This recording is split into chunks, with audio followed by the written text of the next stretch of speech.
Hello. Hello!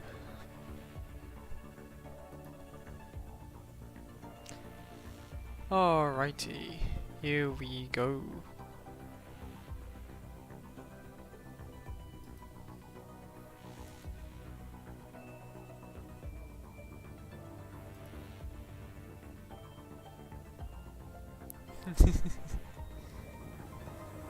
Alrighty.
Okay. Hello folks to another stream.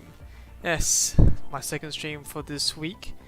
I was gonna do it a little bit earlier, but anyway, I am an amateur VTuber. And I don't exactly continue this newest update.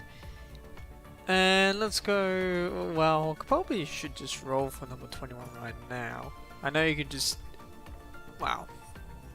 Well, you can just, you know, go and grind the points to do it legitimate, but I can use that as an, well, I can use that to help evolve her, those extra shards. Then again, I noticed look in the top up, new inscription pack, 198 rainbow cards for this pack. That's a damn lot of shards, I must say. And that's not enough cogs. Damn, 320 shards. That's ridiculous. That is a lot. Yeah, I might as well roll. I've got access, and it's gonna be a while before another A rank construct comes out, because I've got the excess cards.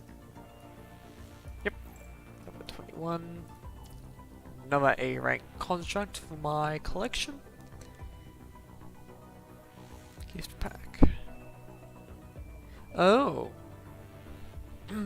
Sorry, my apologies. I just didn't realize this is a new thing. Giving gift packs. Well, buying gift packs during the research. I imagine that's gonna make some people... Well, it's not good for the gamblers, I would say. Because they got incentives like, oh yes, 2 buttons and I'm right there. Wasting my money on this Chinese game. And then again, I've wasted money on this Chinese game. Yeah, sadly, I was a free to play player for this game, but yeah, a shame. Shame. I have fallen to the depths. All because I wanted a Rosetta skin, and I still don't know if it was justified or not. Anyway, let's roll for number 21. There we are. Also, this is a good way to accumulate rolls when I eventually get another S rank. So I definitely need more Rosetta S ranks. Yeah.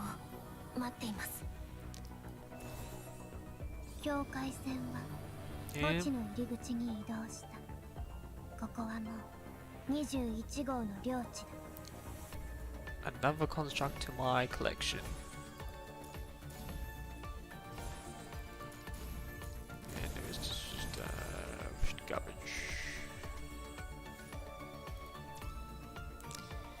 And I'll save those points for another time. Now, the question I should be asking is, should I waste my points on getting some weapons? I do want to get Banshee weapon. Banshee. It's definitely Chinese. No, yeah, Chinese name, Banshee. 21s. I've got excess cards. I could technically save these cards for Vera, S-rank Vera, but yeah, I like to have more constructs with good weapons than another S-rank. Especially for the next level of Tower Babel. You know what? Let's give it a roll. Let's just waste cards, because this is what this game is all about: wasting cards. Let's see if we're lucky. Are we lucky to get in the first 10?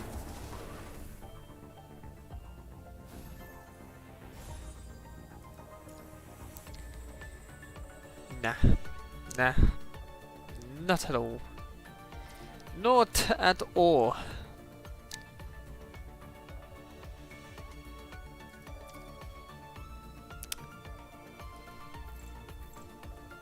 I mean, the next rotation I get what I want, so I'll do one more. Then I'll do one. That's what I do. I'm gonna waste 3 lots of rolls today on weapons. Goodbye, black cards. I will remember you fondly. How about I get multiple 6 stars? I would really appreciate 4 more 6 stars. So I can upgrade more weapons and make my constructs even stronger. I want stronger constructs. Oh! Oh, it's 5 star. Minute! A minute there! I forgot I got the 6 star for Luna. I was like, oh, I don't have a 6 star weapon for Luna? That'd be perfect. But no. No, not at all.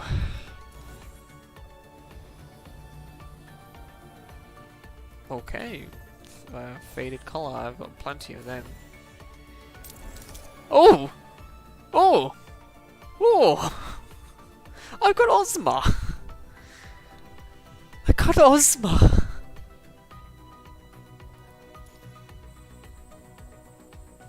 Hang on. That's not the weapon I wanted. I wanted... I mean, I take it, but...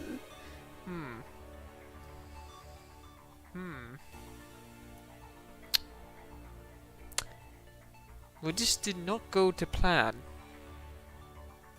I suppose I can still get one since one. Well, it looks like today won't be any 6-star weapons for number 25. Well, I did have just got the perfect weapon to make my Luna stronger. Oh. Did I just got one Shin's weapon?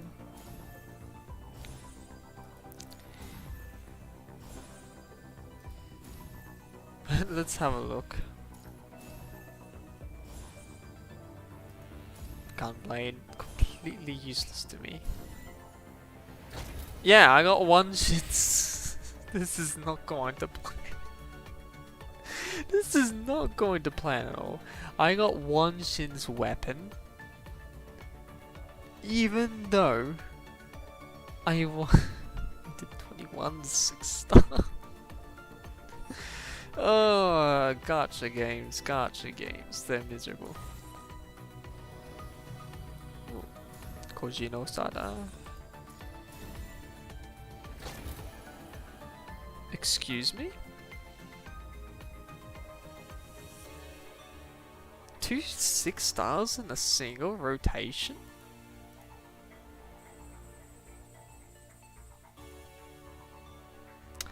Ah. Well, I will save that extra gun for something else because, well, okay. Alright, sure.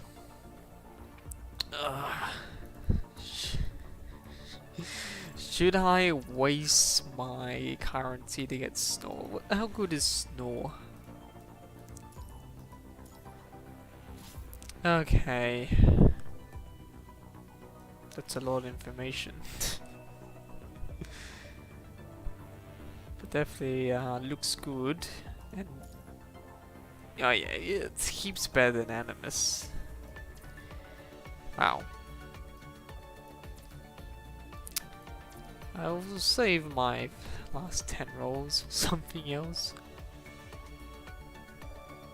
It's 2 6-star weapons for launching. That is excellent.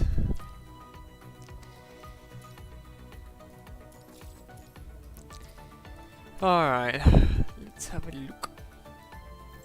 Lucia? Yeah, bake up. This is my pride and joy here. This is the one I spent too much money on. My Rosetta. But she's not good enough yet. I need make her triple S rank. A triple S rank Rosetta is exactly what I want. I want her to be beautiful, wunderbar, super, good, besser. But yeah, shame. It's gonna take me 3 S rank Rosettas to make her triple S rank, and that's a lot of rolls. I know I have a friend who's an alpha main who's who spent a lot of money on making her triple S plus. Newest one to the team. I do want to get alpha though. I don't have alpha. I've got most of the constructs, but I don't have them all. I would like to have them all. Little number 21. Look at her details. 80% dark. Okay, she is pretty dark.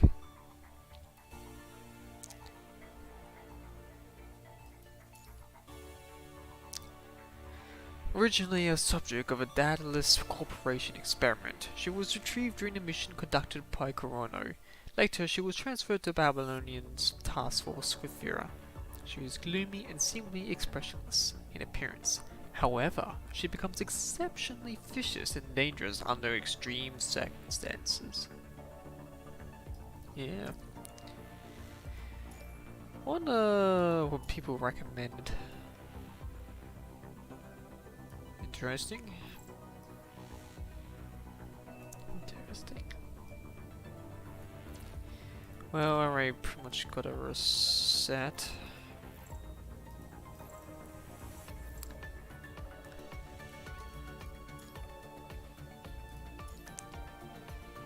Did I save it? B82 Dawn, no defense down.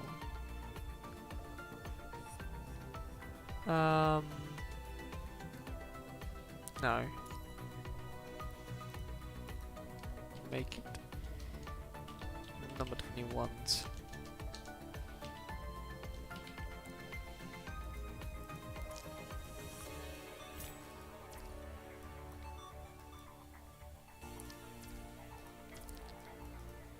Number 21.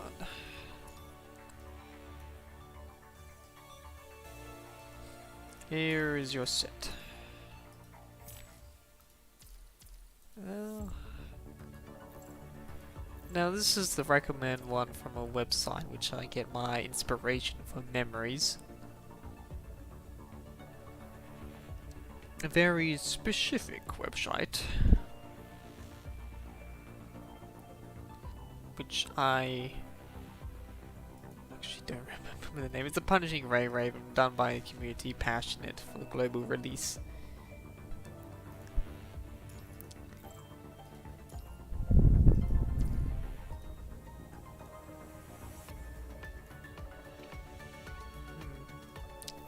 Do you want the bonus darkness damage? Yeah, I've dedicated to this, so I'll continue it. I was thinking about what more modifiers and elemental damage. I know I can probably make this perfect, but I'm not a perfectionist in this game.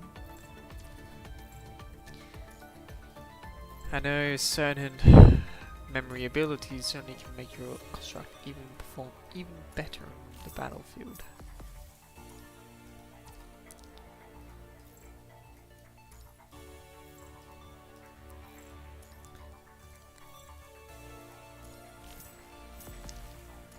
Von Einstein. When Einstein's actually a woman.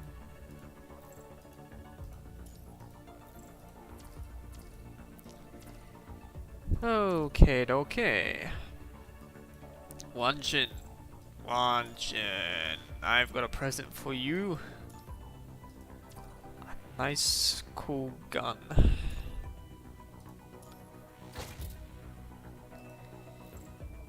Now I'll just waste all these materials. So many excess. So many excess. Yeah, I'll just use this.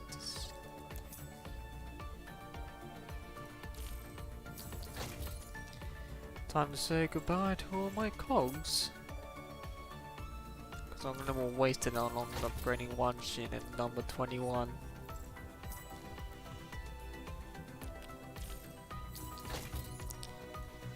Yes, give me all the upgrades. Got so many of these weapon upgrades. I guess it will come in useful later on. Already awakened. That's nice. That is literally noise.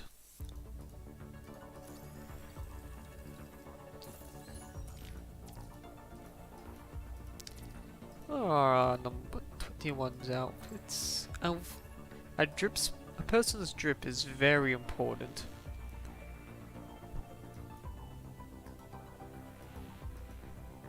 Okay. Little upgrades.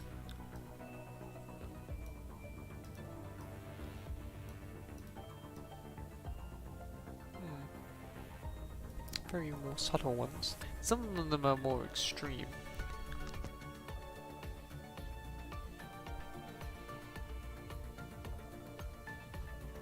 Well, especially for like Liv Lux, she just becomes like a dress-up doll. But again, I do like number 21's this red hoodie outfit. Look how the details there is. That's her back. Little clocks, very clockwork.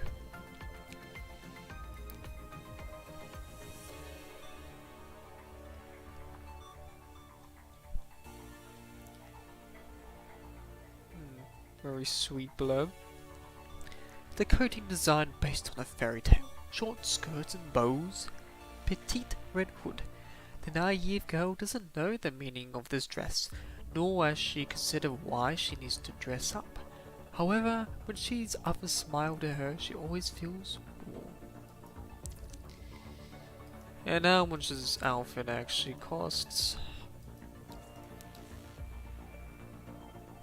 That's the sale price, 68.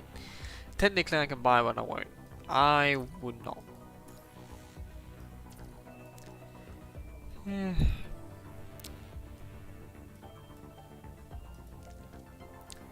Let's see.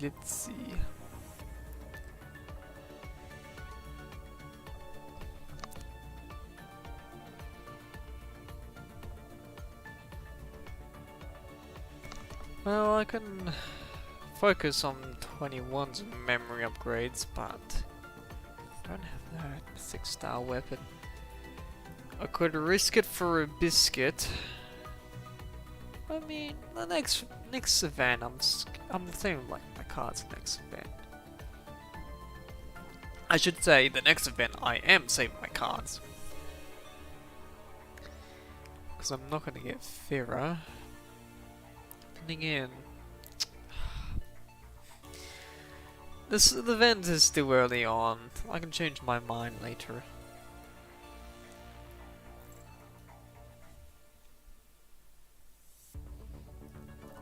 Now let's see.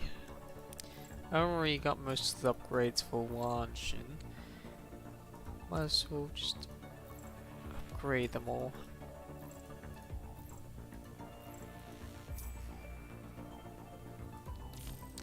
There's gonna be a lot of clicking buttons here on out.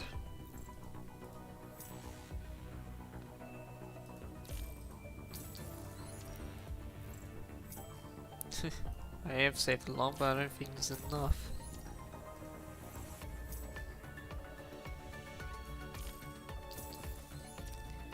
We'll see, we'll see.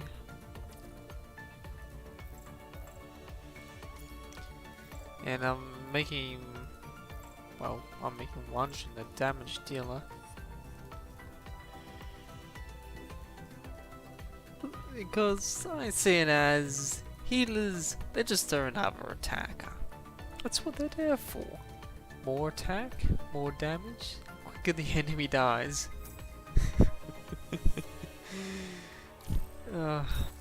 Not focus on survivability at all. No sir, no indeed. Survivability? Who needs that?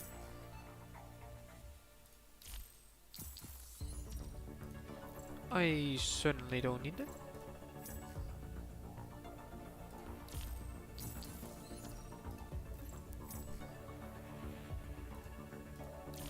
Damn. Memories just use up so many resources. Now I forget how much it takes up.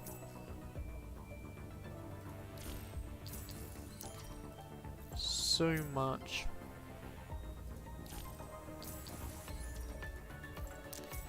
I don't think I would have much left over for 21 at this rate.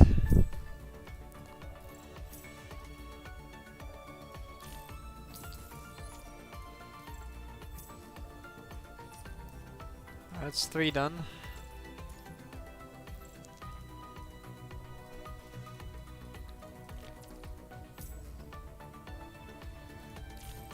More. I need more.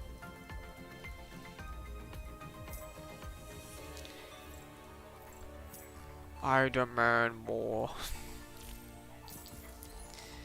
Or we'll make Wanshin mighty. We'll make him strong.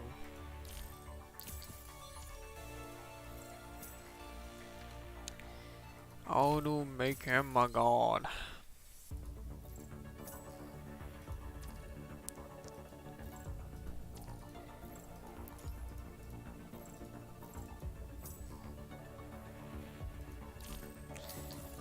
Yeah.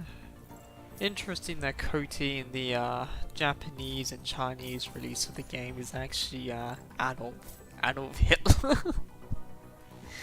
Of course, you can't have Adolf Hitler in for the Western audience. No, no, no. He's too controversial of a historical figure. You can't have the founder of Hitlerism in your game. Yeah, not at all. Not at all.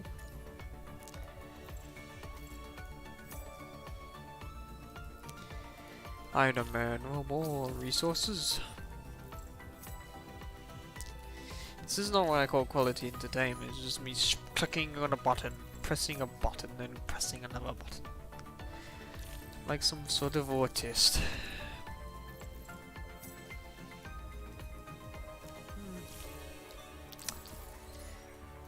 I think there is some merit in that saying.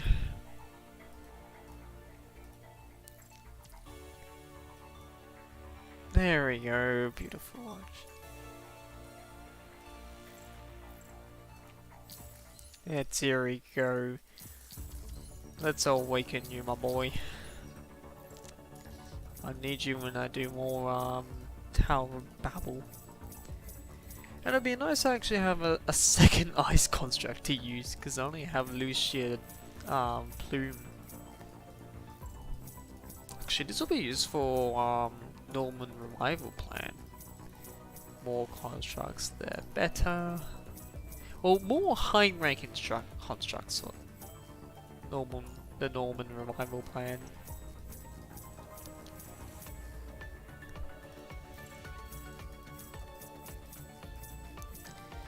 Well, there goes most of my cogs.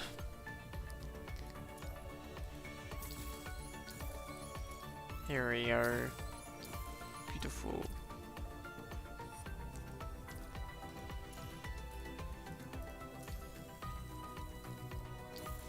Let's get that drip on ya. There we are. Fully in tactical mode. Ready for all missions. Interesting, he's only about 5859 in the end. Interesting. Maybe I can boost one of these up to make him 6k. Or I could be like very specific, but I just needed another awakened. Okay. 21. Let's see I have any leftovers for you.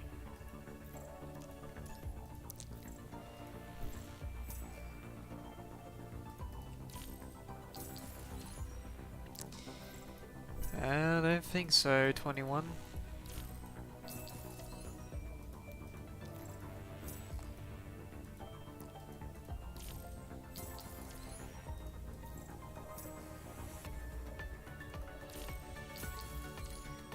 Oh.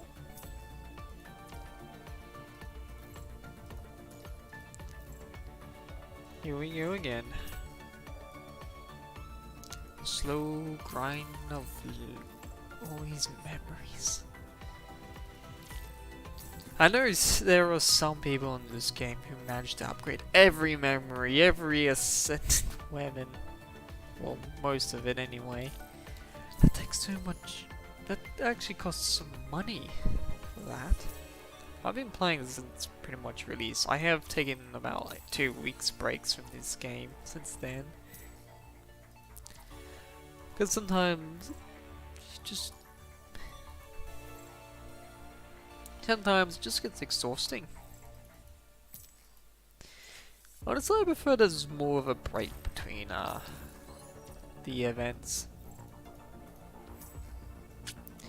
Because I like to have like a bit of gap time, just accumulate resources to upgrade my constructs. Because at this rate, it would be near impossible for me to get every construct at this rate. Sure, I would like to have them all, but it's not gonna happen. It's just not gonna happen.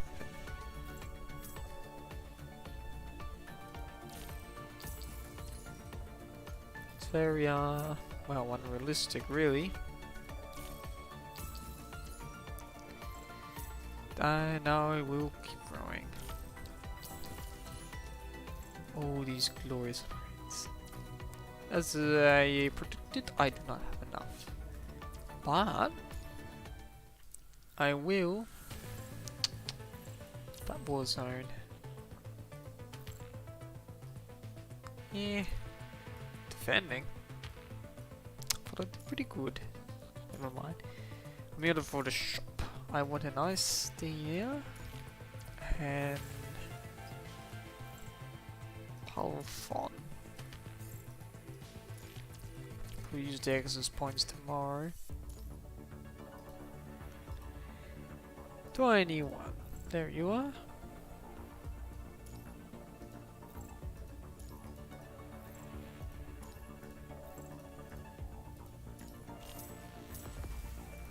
Glorious upgrades.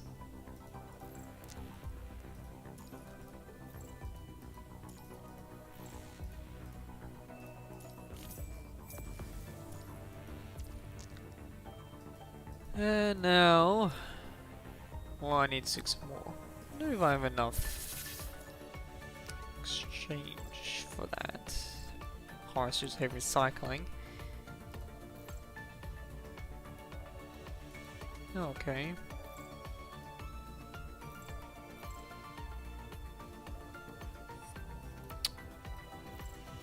Memorations. Balfon. How many do I need? That was 6. Oh, plenty. Yep. Got one more watch. You know, I'll swap my portrait with him. Show that I evolved him.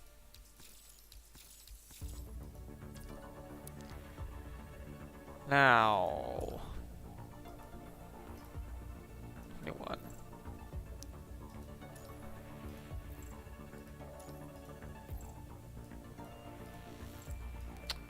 Residence. That's what I want.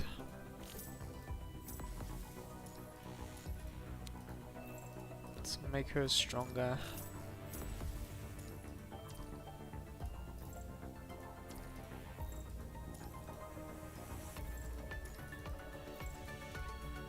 Make her mighty.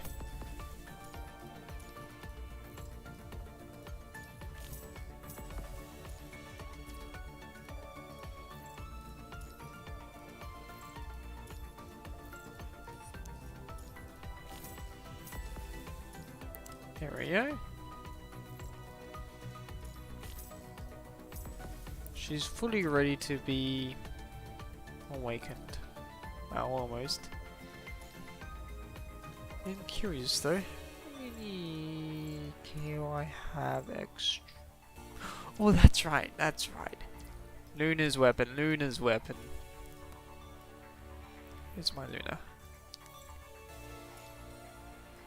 Yes. Ozma. It's mine.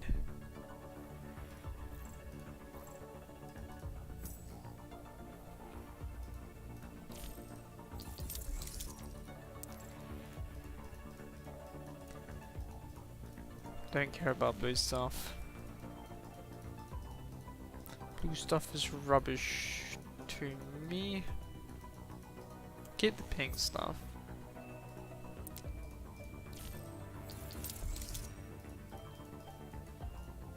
Here we go. How much do I have? Alright.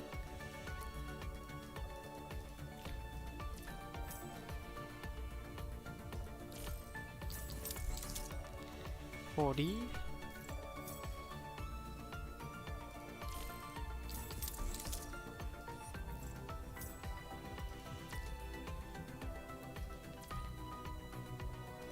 Didn't overall power just dropped? It did. It's because these bonuses. But I want Ozma's abilities.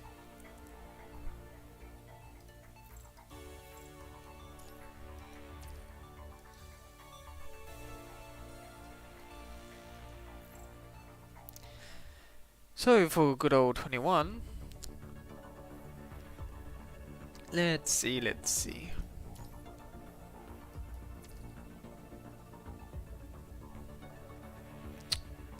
you want a 6-star? I'm torn. For the moment, I'll just think about it. I will level up.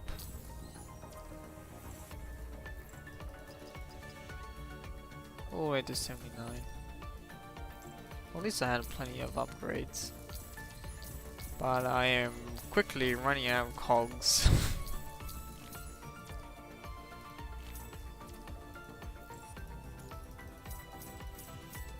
Yep, I wasted everything on one. Should instead the token go on this event.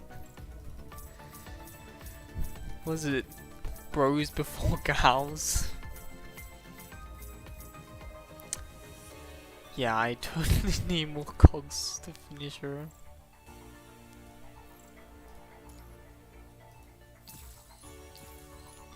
Oh, I got her upgrade. Well, next outfit.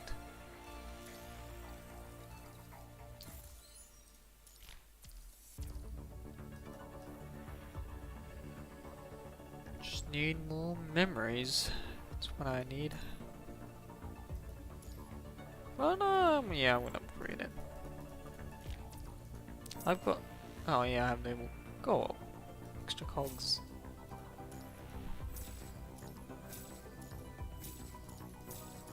I am saved.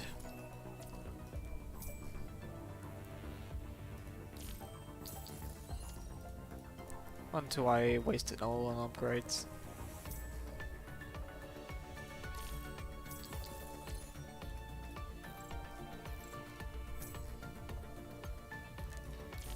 Yep. Completely wasted. I wonder if some of the more die-hard fans will probably criticizing what I'm doing with my builds. Oh well, I like playing this game. I like the combat of this game. Probably the only gadget game which I actually play a lot of. Shame it has a small community, but it's probably also a good thing. Makes it more niche, or nicer. Because some huge fandoms can be very tribalist and go a little bit, you know, crazy.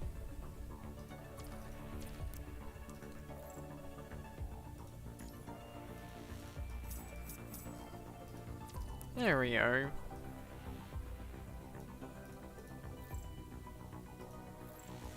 Ah, yeah, next one.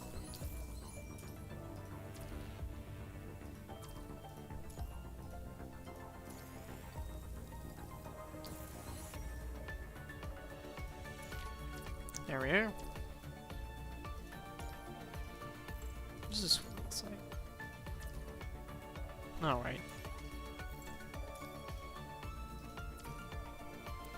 Well, look at that. Not impressive at all. I haven't even awakened her. That does require a lot more. Well, a lot more resources for the memories, which should be pretty easy to do.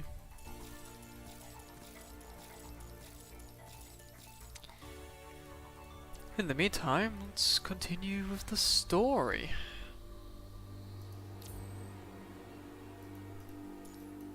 New challenge.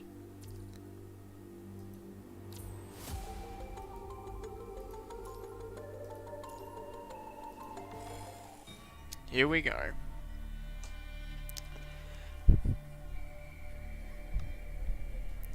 Wonder what was the voice I did in. It was only yesterday, so it's easy to remember. Don't turn around. You will make... Sorry? You will make me worried running around like this. The sound of a girl's playing echo. The sound of girls playing echoes on the trail in the woods.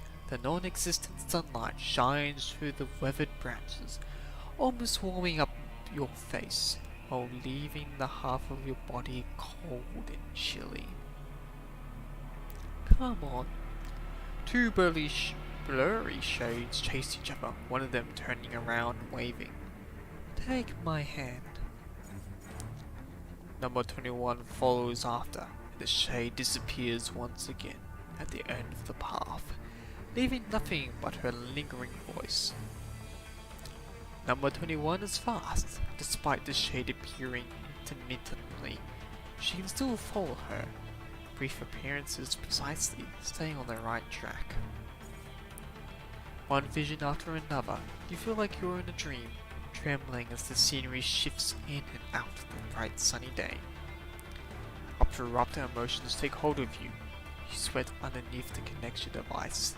You can hardly tell whether you are on Babylonia, inside Corona's interrogation room, or if you were physically standing on the rotten land. In this torturous back and forth, you're almost lost in the current, except the white construct. Constantly moving is there to remind you that this is real. The light grows dimmer amidst the clouds. Air and dust from a former thick moving storm, and the wind bellows like grey waves crashing to the shore. After the shade of the girl disappears for one last time, 21 looks around to find yourself standing before a rusty iron door. The night wind howls and an unearthly light shines overhead, casting 21 in the shadow of a giant house behind the iron gate. You look forward toward the source of the light to find a full moon setting in the west.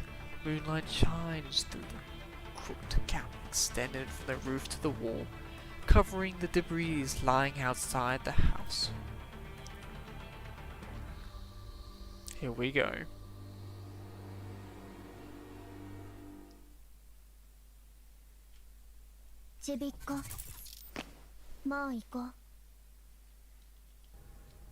Get in. Explosion somewhere.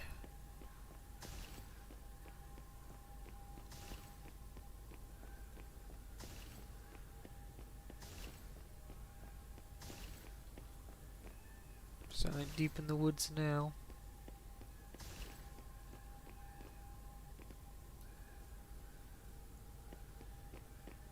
This place, I feel like I've been here before. I should look around first. So there's some bonus secret behind. No. Well, it was a waste. The door can't be open. Never mind then. We're going around. The wall cracked because of the explosion.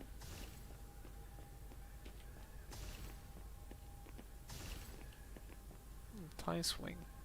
Shame I can't look up higher than this. Entrance found.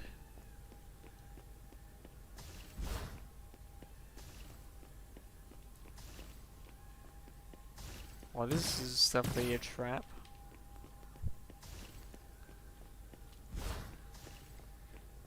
F4. Interesting. Let's go and knock on the door.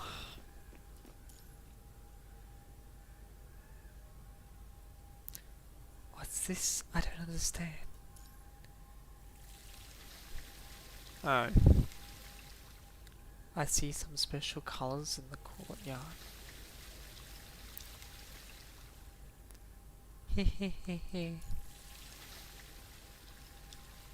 Late child, can't get in the house. Don't worry, Anna will tell you what to do. Alright. There are 4 lights near this board. One is particularly bright.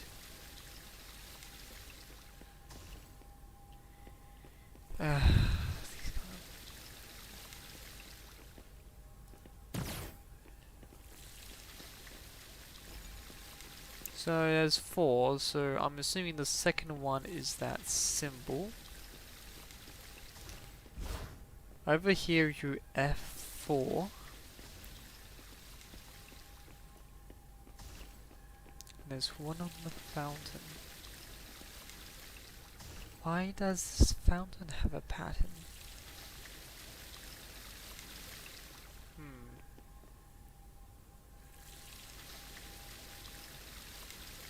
Does the water symbolize how much time? 1, 2, 3,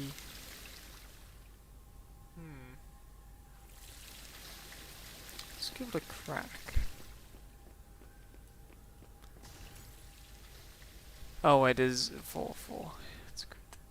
This one's definitely there. Oh. It's more symbols than I thought there would be. Let's have a look. That has 3 rotations, so I'm going to say that's 3. That goes for 3 seconds, so I'm saying it's 3. Or is it 4? No, that one's F, that's 4, that's obviously a 4. So this is 2, 3, 4.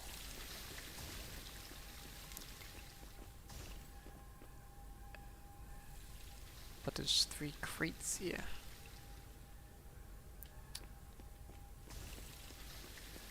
So I assume the Among Us is 2. Fountain is 3. The F is 4, and the line, the arrow is 1. So 1, 1, 2.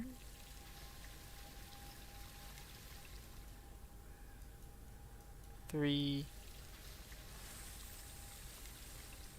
4. Alright.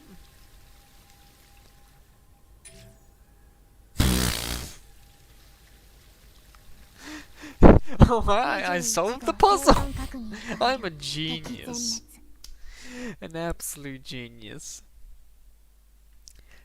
With a crisp ping from the spring in the lock, the door opens. Your vision twirls and a dreamlike scene unfolds before you. The entrance is clean and tidy, with sunlight shining through the window from outside. You can almost smell the freshly baked bread in the air. The tiny speckles of dust spin and float in the light. You can hear the girls' laughter coming from deep inside their room. Everything is calm and pleasant. The bizarre vision takes you aback, but the sense that this has happened to you, that this is a real memory, is unmistakable. The sensation is also transmitted to 21, who is fully synchronized with you. She almost stops breathing, and you can feel the angst and confusion in her boiling mind. As if unconsciously, she walks into the living room. The moment she steps through the door, everything dissipates. The sunlight, the warm, tidy room, and the laughter are all gone. All that remains is the ruin before you. 21 steps aside, looking around bewildered. What's this? It smells good, the fragrance and the warmth. As she inspects the room, a picture frame on the desk nearest to her catches your attention.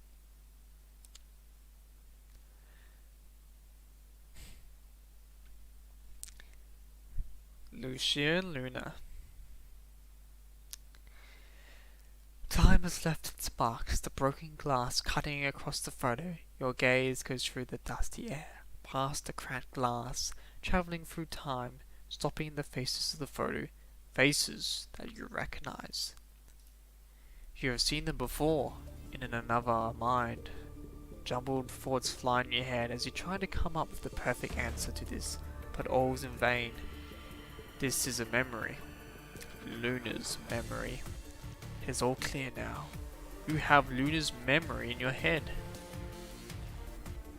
Employing the spear of FOS to infiltrate the Commandant's League. Reverse control established. This was once the closest place to the Ascension Network. It's not somewhere a human mind ignores as worthy of visiting. Doing a memory flashback, you will be completely pulled into a memory spiral. This overload of information make you unable to control your body, precisely that what is happening around you. In other words, you will randomly fall into a chaotic storm of memories without warning. Some of your repressed or supposedly forgotten thoughts supposedly forgotten thoughts. Madness, hatred, the desire to destroy, the corruption of the mind from the pull of age seeps into you. Yet so does the evil earning from Luna. Numerous fragments of memory will bombard your consciousness. Bombard your consciousness. Bombard your consciousness. Bombard your consciousness. Bombard your consciousness. Bombard your consciousness. Bombard your consciousness. Bombard your consciousness. Sounds like a tongue twister. Bombard your consciousness. Bombard your consciousness. Bombard your consciousness. Bombard your consciousness. This is the will of the Ascension Network. This is my destiny. Faces spin and emerge, switching your head. You can no longer understand the broken words spoken by their gaping mouths. Noises and images of flood your consciousness like a dam burst, and you are lost in the memory current, floating aimlessly in the dead, dark ocean, your hands grasping in the air to no anvil. Luna? The invading darkness is picking up pace. The only light in the air diminishes. Lucia, your mind is dragged back to reality by a sharp pain. You open your eyes, and you do not find the polyphage, nor Lucia, Asimov, or the dying Luna. You only see the reflection of a pair of grey pupils inches away from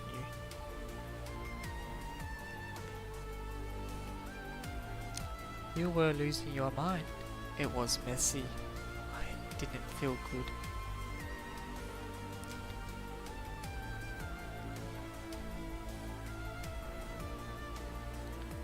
"21 throws away the piece of broken glass in her hand and roughly wipes around the vital fluid dripped on the floor, her reflection in a distorting and vanishing of her action.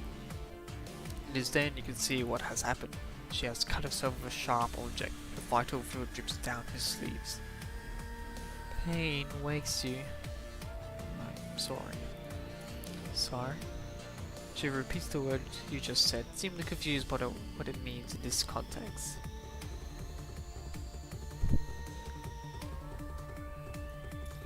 "21 shakes her head. Despite not seeing her wound, you can tell she has made a deep cut based on the speed she's losing vital fluid, but she still looks calm and composed, as if the pain is nothing extraordinary. It doesn't compromise by fighting. Do you know the people in the photo? Did they send you here? What do I do next?" "You seem to have found something interesting leads, didn't you? I noticed that you have stayed for quite some time at an unrelated location. After you deal with that, you will return to where it leads and continue investigation." The vague stance Corono has been taking now makes sense to you. Leads no longer met the functioning mind of the Marxist but of third parties instead. Before you, the environment alternates between dark and gloomy, and bright and colourful.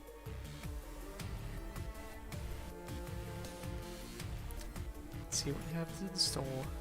This is where Luna lived when she was still human, before the punishing virus even existed on this planet. Let's investigate. Is this a mission? Yes. I understand. Your mission. Ready? Yes. The heartbeat of the artificial heart in her chest and yours, situated thousands of miles away in Babylonia, miraculously sync.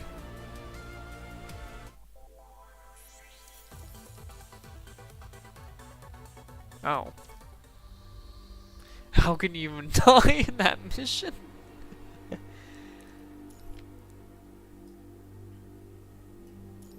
Skeleton key. 21 steps inside. The floor is tiled with dark, dirty, moldy wood, squeaking every time she steps on it, as if it's going to break at any moment. Confetti can be found among the dirt in the corner of the living room, and on the spider webs on the roof, ironically celebrating the gloomy idleness. A black moth flaps its wings. It looks exactly like the one 21 first saw when you entered the town. It flies past the broken chair, The bodies of the dead corrupted, and a darkened blood stain on the wall, stopping at a piece of colourful paper hanging from the roof.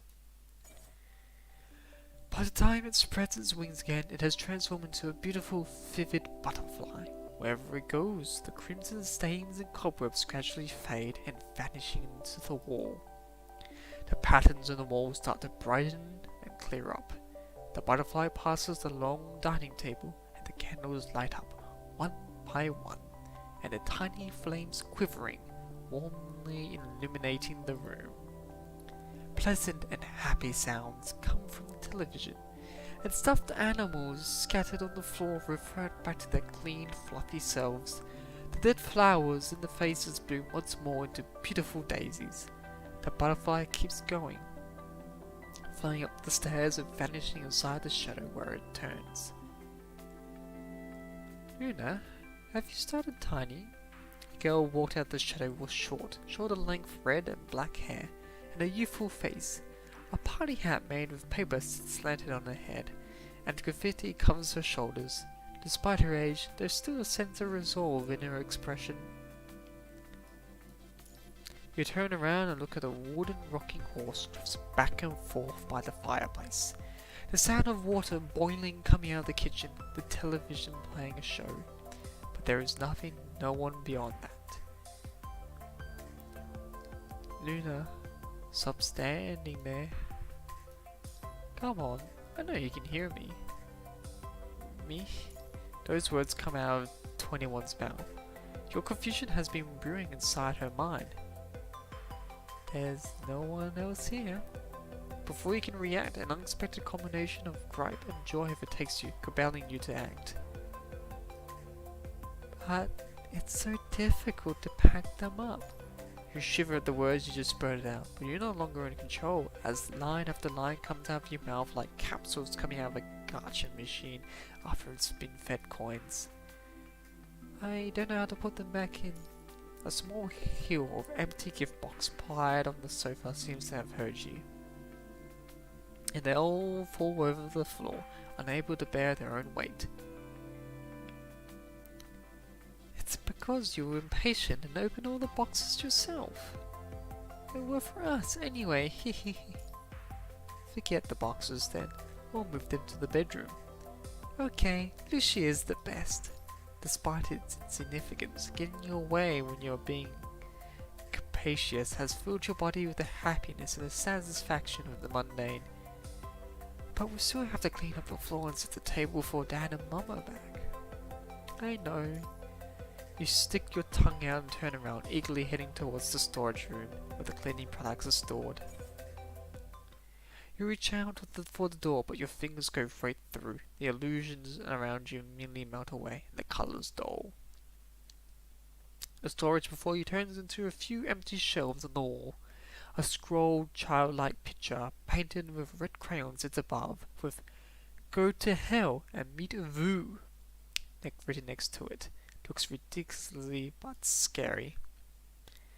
They drag you back to reality. The emotions that have taken over you are also gone without a trace. The smile on 21's face immediately turns back to emotionless indifference. What was that? The thing in your head was affecting me. I'm not used to saying strange words, nor smiling. I don't like smiling, but I couldn't control it.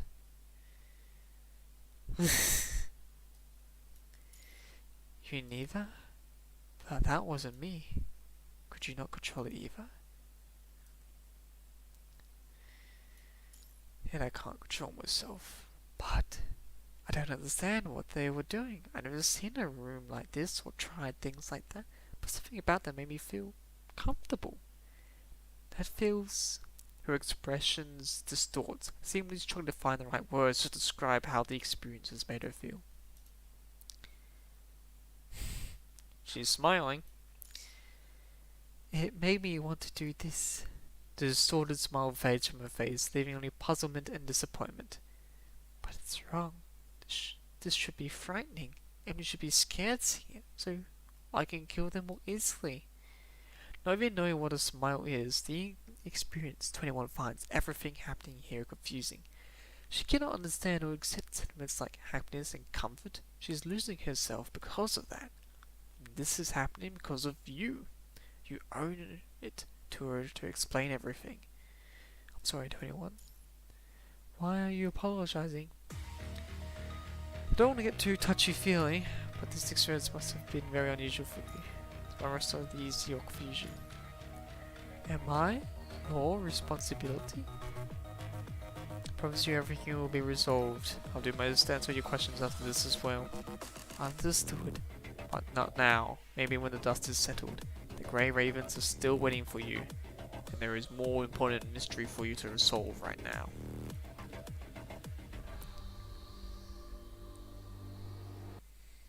And the game crashed.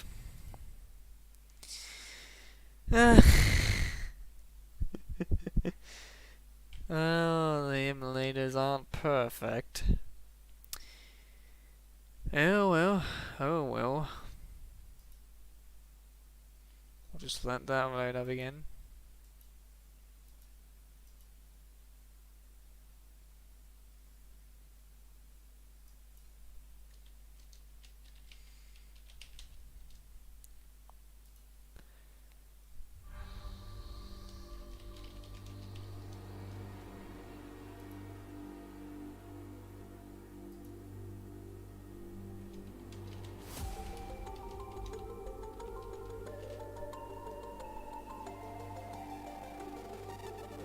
Okay, here we go.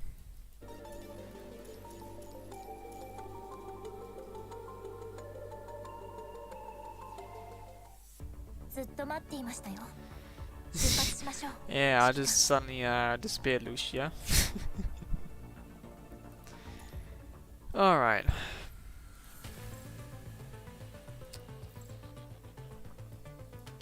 That's right, time to go back to the story. Back to the labyrinth. Yeah, I'm not redoing that again.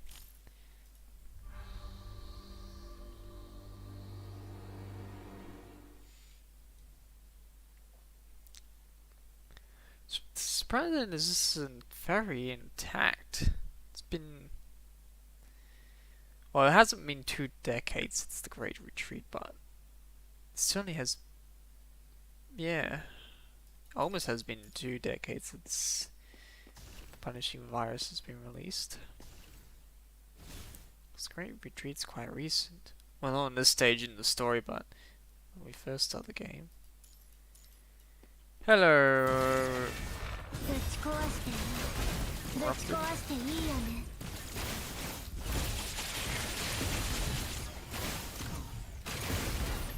All clear. Moving on. Making it to a nice appreciate the sets.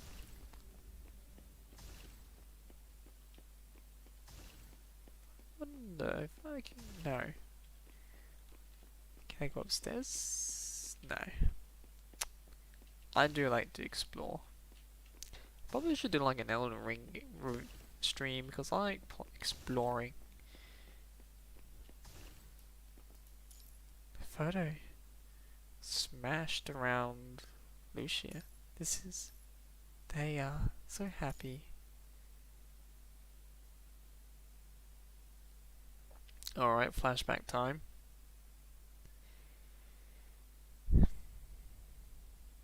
Damn, that's a lot of presents. Looks like we're back to where we started. My brain. Can't control my brain. Luna remembers the table and the cake in the kitchen. Don't sneak to eat the dinner. I won't.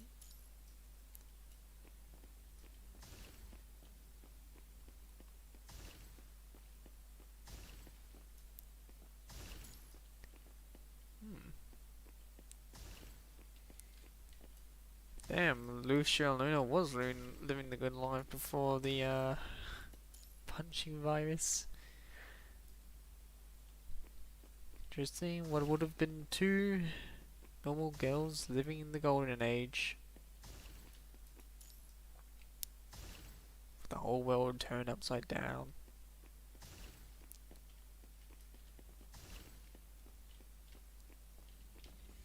Because people wanted more power.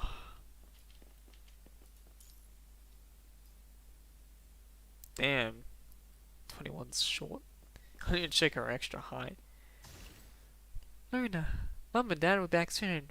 We said we were going to clean up the living room. Don't be lazy or Mum and Dad will be angry when they come back. Understood.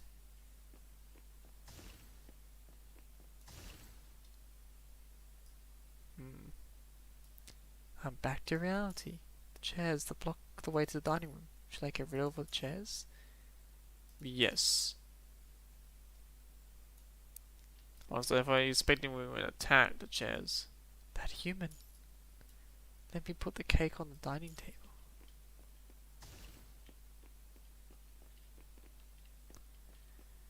So this was the day of the punishing flows? Is it cake? Smells bad.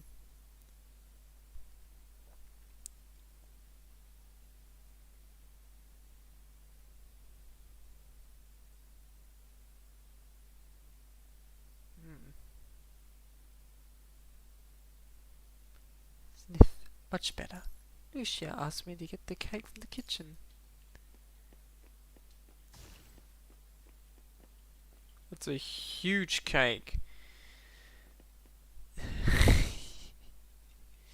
It's massive. Could feed like a whole village to that.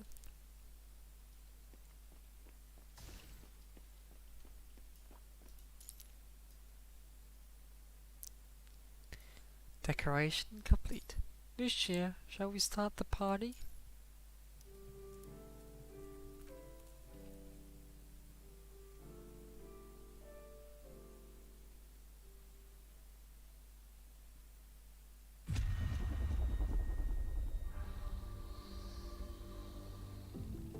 Anyone stands in the entry for a long time, not moving. 21? 21? Huh? Is that what human childhood looks like? I never experienced it. I don't understand. I don't think it's an esto, but it felt good. My hands, my legs, and here. She touches her chest right above her heart and pats Buddy. It felt warm and light, like I was going to float. Sunbathing. It's called happiness. Happiness? Why would you feel happy? Are all childhoods happy? Well, not all childhoods are happy, 21. Some people live extremely miserable childhoods. I want it, but I still don't want it. Why? I lost control. All I need to do is fight. Despite wanting to say something, you cannot in the end. Everything you are about to say seems to be futile. The pure whiteness you saw in her mind flashes in your head. It was blankness, a past of nothingness. You did not get to say anything about her choices, but you have not experienced her pain. After a short break, the infuriating, painful feeling returns to you, followed by a scream of panic outside the house. Hush. 21 listens carefully to the cry that was travelled through time. Lucia. She hears it this time. It's a woman's cry, urgent and scared. Lucia, don't come out. Take your sister upstairs. And then everything stops.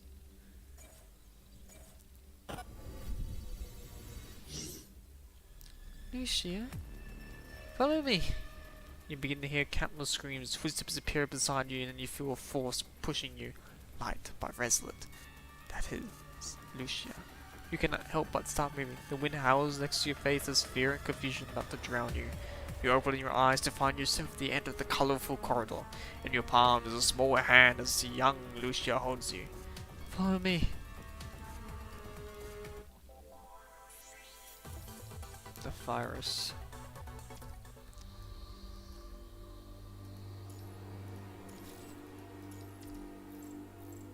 Oh, I can already do hidden. That can be for tomorrow, I guess. Damn, that's a lot of content. I can't do them all in like a single stream.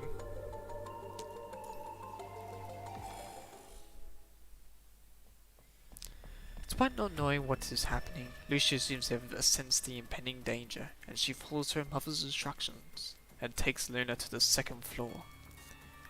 What's wrong? Ru asks. Perplexed, but Lucia does not answer. You can only follow closely behind. You two run into the bedroom at the end of the corridor. Lucia closes the door before running to the window and checking on her mother. Mum? She sees the end of the world.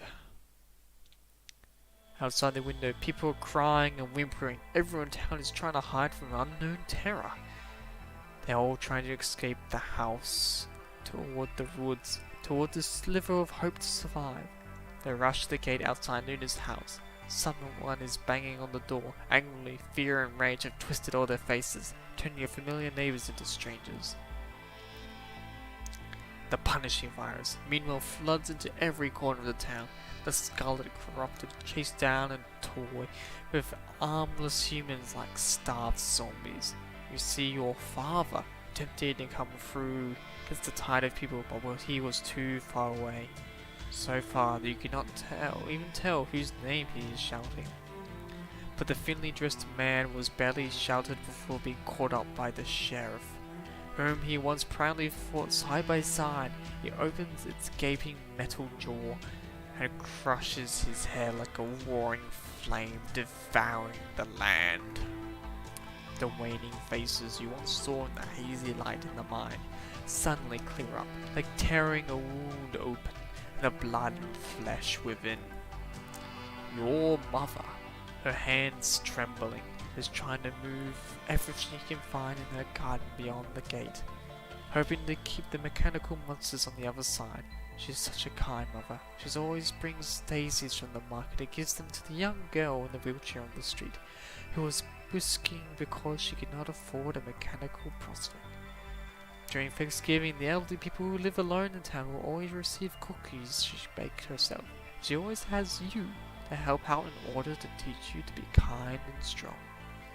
Her hands should be dancing on the piano, carrying a bouquet or holding a bowl of hot soup. Not drenching in blood, shaking and desperately trying to keep the gates closed. She has to keep the others out. Even those innocent and helpless, she watches them as the monsters strike, despite her husband being among them just a moment ago. But all is futile. The corrupted, the blood-soaked hands of the pleading humans reach for her from the spaces between the bars. And with the most hungry screams, they try to drag the poor woman to the abyss. Last thing between the monsters and her daughters is her, as she turns her back to the gate, pushing back, shaking from the unrelenting force. She looks towards the window on the second floor where you are standing. Tears cover her face. She leaves her last words as she weeps. Lucia, protect your sister! Run! A terrifying mechanical arm pierces her chest. The blood pouring out of her scorches warmer than every embrace she has given. You cannot tell if those who tear her apart, the monsters or the unbroken humans after that. Run, Luna, run. The girl's voice trembles. Her small, delicate hand tries to grab hold of yours, only to find nothing there. That is when she turns toward you and see tears raining down her cheeks. But she's not crying. She shows no expression, and you wonder if she registers what is happening at all. This time she grabs your hand tightly, and feeling her warm, soaked grip uncomfortably realistic. Then she drags you and runs. Run, but where to? What are those things? She knows her parents are gone, and no guardian angels here to save them. They do not deserve it. Have they done something wrong? Mum never told her. Where should they go? Your eyes are soaked. Lucia has grabbed one of your hands, so you use your free hand up to wipe your eyes. Nothing has ever poured out of you like this, save for vital fluid in previous battles. Approaching the bedroom door, you trip on the door and fall. Your visuals drop. Time seems to dilate at the moment. You notice that the door that tripped you is an ugly stuffed frog, with its glass eyes, bright and red lips sewn on its woolly fabric. I've seen it before. Looks fluffy and soft, unlike the first time I saw it. Those thoughts occupy mine as you're about to fall to the ground, but someone catches you. You land instead in a tender, somewhat briny embrace. What happened? You know what happened, but the owner of these memories is so frightened and lost, her confusion takes over you and you cannot help but ask. Dad and Mum were bleeding so much. Everyone was. Lucia holds you in your arms, trying to warm her sister with her own body's warmth. She takes a deep breath next to your ear. Your face is buried in her arms. You cannot tell her expression. Luna, do you remember the two of us sneaking on Dad's cinema? Yeah? We watched a scary movie with many horrifying monsters. They all ate a lot of people. Luna seems to have remembered something, and you tremble even more intensely. Lucia holds you closer. It was scary. There was a lot of blood. Someone is making a horror movie like that in our town. I forgot to tell you. How did you know? You hear a loud door thud from downstairs. It spreads to your ears like a raindrop from the pedal in the mud. Lucia is breathing harder now. Dad told me, and he said not to tell you. He wanted to scare you. I don't believe you. It's true, Luna. I never lie to you. If I do, and I'm a rat.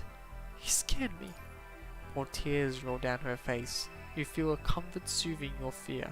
Despite the real, you know this is a lie underneath. I'm sorry, Luna. But you're part of the movie as well. They can only shoot it once, so you have to listen to me and perform well, okay? I don't want to. I just want to find Mum and Dad. The sound downstairs is getting closer. The clear and hollow metallic, but dull echoes. Losing her hug, Lucia instead grabs your shoulders and looks straight at you. The tears on her face are almost dried, but she has never looked so serious. You're grown up now, Luna. You have to be strong. Even when Mum and Dad are not here with you, you have to be strong. Will you be here with me the whole time? I will. Now, you have to act brave. You're gonna waste everybody's effort if you don't. Okay, will it be scary? A little bit. But don't need to be afraid. I'll come back for you. You're the best at hide and seek, aren't you? I am. Don't let the monsters catch you. Lucia stands and pulls you up. Hide in the basement, now! Come with me. The monsters are inside already. If someone doesn't distract them, they will both get caught. But I'll come back for you. I'll come back for you. Bruno looks at the girl before her, her promise so unwavering. Never in her life she has heard a promise like that, whether he is a human in the recesses of his youth or a construct in Cerberus. Affected by this memory, unknown strength spreads through her body. She generally believes everything the girl before her has said. Anyone cannot tell if it comes from the memory or herself. The two girls look at each other and nod. This is the last communication between them.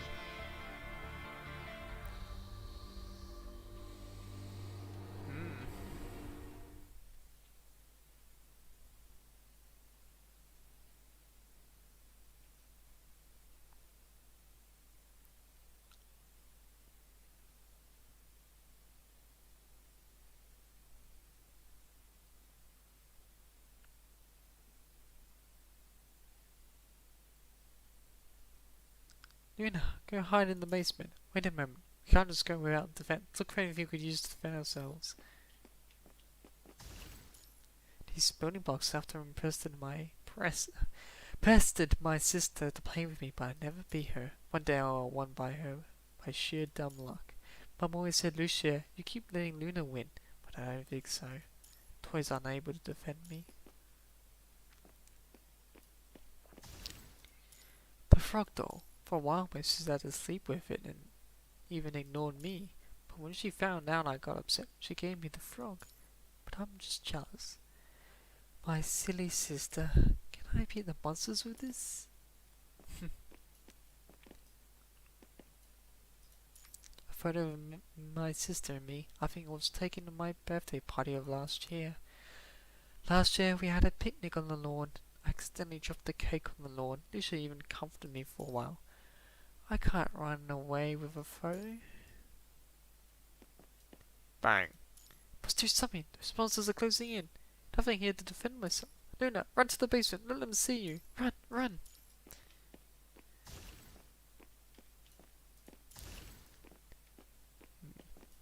What's that noise? It's like a fork scratching on the plate. Lucia?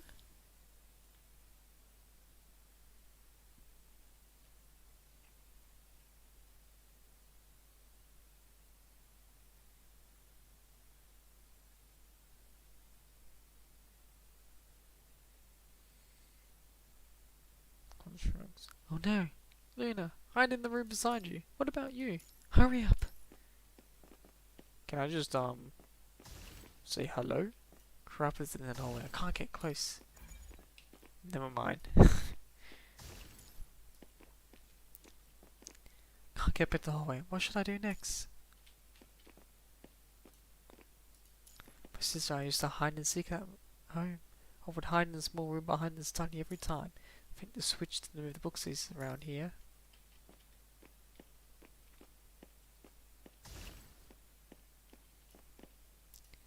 My mum's piano. Sometimes mum would play us a lullaby and she would say, when I grow up, teach me to play piano. When I'm gonna grow up, will mum teach me how to play? Huh? This can sound a little strange. Noises from the bathroom.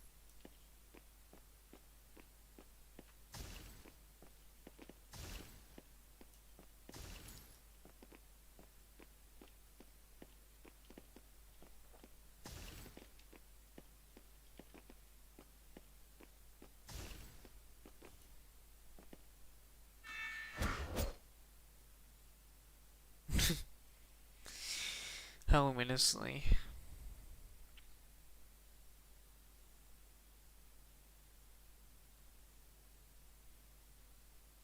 I'm surrounded. To find a place to hide. When we played hide and seek, my sister liked to hide when it's my turn to find her. But I could see her feet. Every time I find her behind the curtains, I was happy. So why does she do this to make me happy? I can't hide here. These are Dad's books, Daddy. This place isn't too narrow to hide.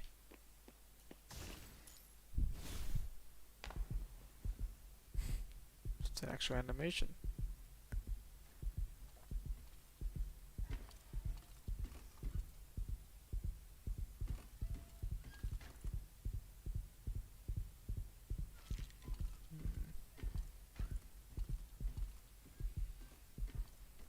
Good morning, Captain Catbox. How are you doing? Welcome to my Punishing Gray Raven stream. I'm currently playing a horror game, as you could see.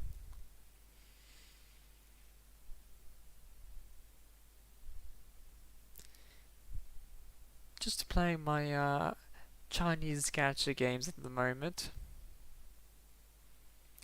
That monster, I don't think it's ever coming back. It's probably already ahead. It's looking for my sister. Woke up not too long ago. Winter is coming. Are you gonna get ready for Christmas?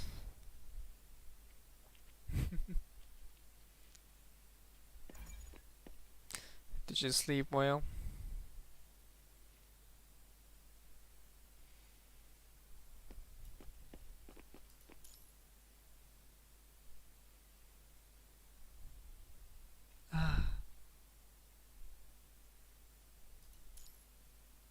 The road is cut off. I think the front is blocked.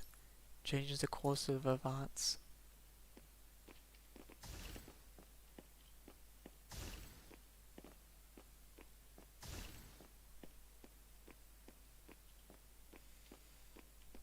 Road is twisted. I guess.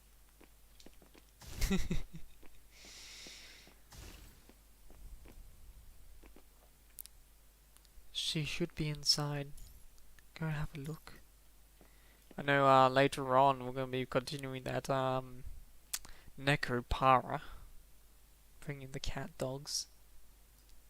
Oh no, what am I saying, cat dogs? No, the cat boys, not cat dogs. What am I saying? That is piano. That is piano.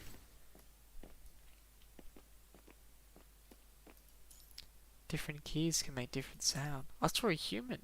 She was sitting there with many flowers on her dress. Her fingers were long. She was playing the piano, giving a pleasant sound like sunlight.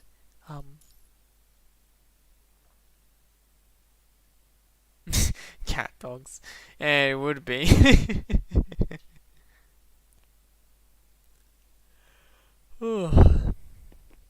Since you're out, it's probably getting late for me. Then again, I did stream kind of later than I intended today. I have to go to the basement.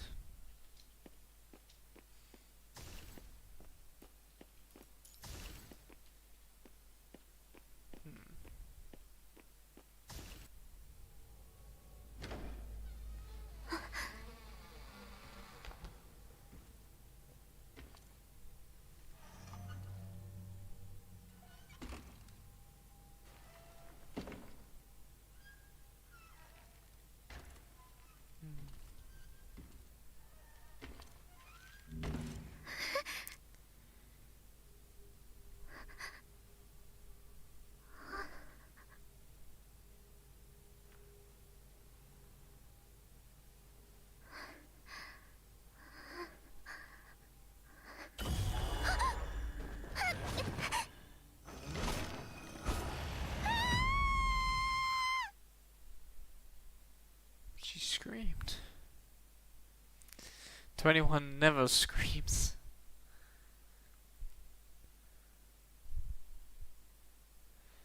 Well, if you had relations with a dog, you're gonna have pup kittens. I don't know what to call like a crossbreed between pups and kittens. Maybe puptins? Puptins. You're gonna have puptins if you marry a doggo. The road is cut off again. Is that the doll in the window? Who put it here?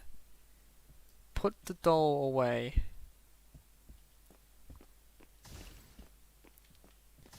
Usually when it says put the doll away is by annihilating it. Suppose I can just no, I'm gonna have to do this.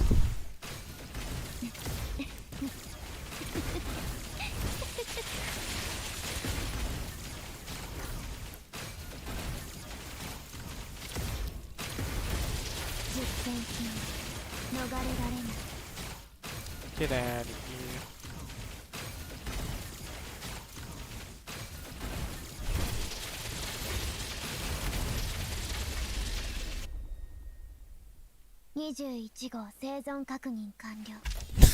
That pose. She just cracks her back every time she ends a battle. 21 rushes toward the basement after the battle was over.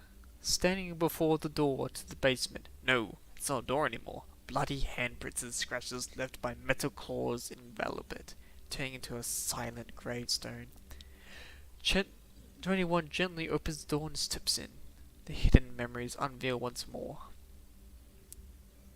You cannot see anything at first. There's only the rotten, moldy smell of the basement and it touches heaps of junk as you run into them. Then a bright light tears down the darkness. You cannot help but open the door slightly and look out carefully through the gap. All you could see is a corner of the staircase. The sound of a metal dragging over the wooden floor gives you a shiver. Then you hear a heavy thud of a bloody body hitting something. Nothing after that. An impulsion drives you to scream Lucia's name, but you must not. You bite down on your lips, as is the pain to keep your fear in check. But the pain is nothing in the comparison. Dead silence. You thought you could hear thunder, before realizing that this is just your heart beating loudly. The artificial heart is wailing and thumping because of the memory of someone unrelated. The longer the silence lasts, the more your desperation grows. The darkness in the basement weighs on your back, almost breaking you. Then you hear a loud bang, near you as a body in red and black rolls down the stairs and lands at its base. No. Your stomach is constantly covering your mouth, trying to desperately not to scream. After a few seconds, or maybe longer, the body shifts, followed by a painful moan. Young Lucia crawls on the floor, her tiny arms supporting her body as she slowly climbs up. Blood drips down her temple, dyeing her eyes, collars, and fingers red. Lucia. Weakly you cry out, powerless to do anything. But the horror is not over. A large shadow cast from top of the stairs shrouds Lucia's body. She can't even stand straight. But she looks fearless. Taking its time, the monster walks down the stairs, its shadows encroaching. Before you can react, the door to the basement is pushed open. Sunlight pours in and the orange envelope coats you as to stand at the door. I won't let you hurt her. The blood is pumping in your veins like a tidal wave, thunderous and earth-shaking. You raise the weapon in your hands, and your heart beats so loud that it drowns out the monster's shriek. All you can see is a wounded, bloody girl lying before you, even when your weapon is nothing but a ridiculous stuffed animal. Luna! Lucia's expression changes as fear she has not shown even when confronting the horrid corrupted. She tries to run towards you, but the pain has caused her to fall again, so she starts crawling. Luna, go back! I can protect you too, I want to protect you! Before she can finish, the corrupted, its eyes glowing bright crimson, leaps towards you, noticing its new prey. No! 21 reaches out, but she catches nothing. What happened next? This is as far as the memory goes. You have no idea if Luna has lost the memory or what followed, or if she refuses to remember them. Am I hurt? 21 touches her face. Her cheeks are cold to the touch, but there's nothing there. Something important is lost. Right. These feelings are alien to her. Having never experienced, seen or felt something like this, 21 stands there perplexed. I don't like this feeling. She has done so many bad things. Why is she showing me this? She's not the one showing us this. It's difficult to explain it to her, so you give 21 a simple explanation. Everyone has a past. Even when you think your past is a blank, it's still a past. Everyone becomes who they are because of what they have been through. Your past has made who you are. Maybe I'm not the ideal person to tell you this way, but do you like who you are now? Do you like what you have? If you do, then don't deny your past. The past isn't the point, nor it's the future. It's now, here and now. This is Luna's past, that's it. Tell her what you do. Right then, you hear a loud bang from the door.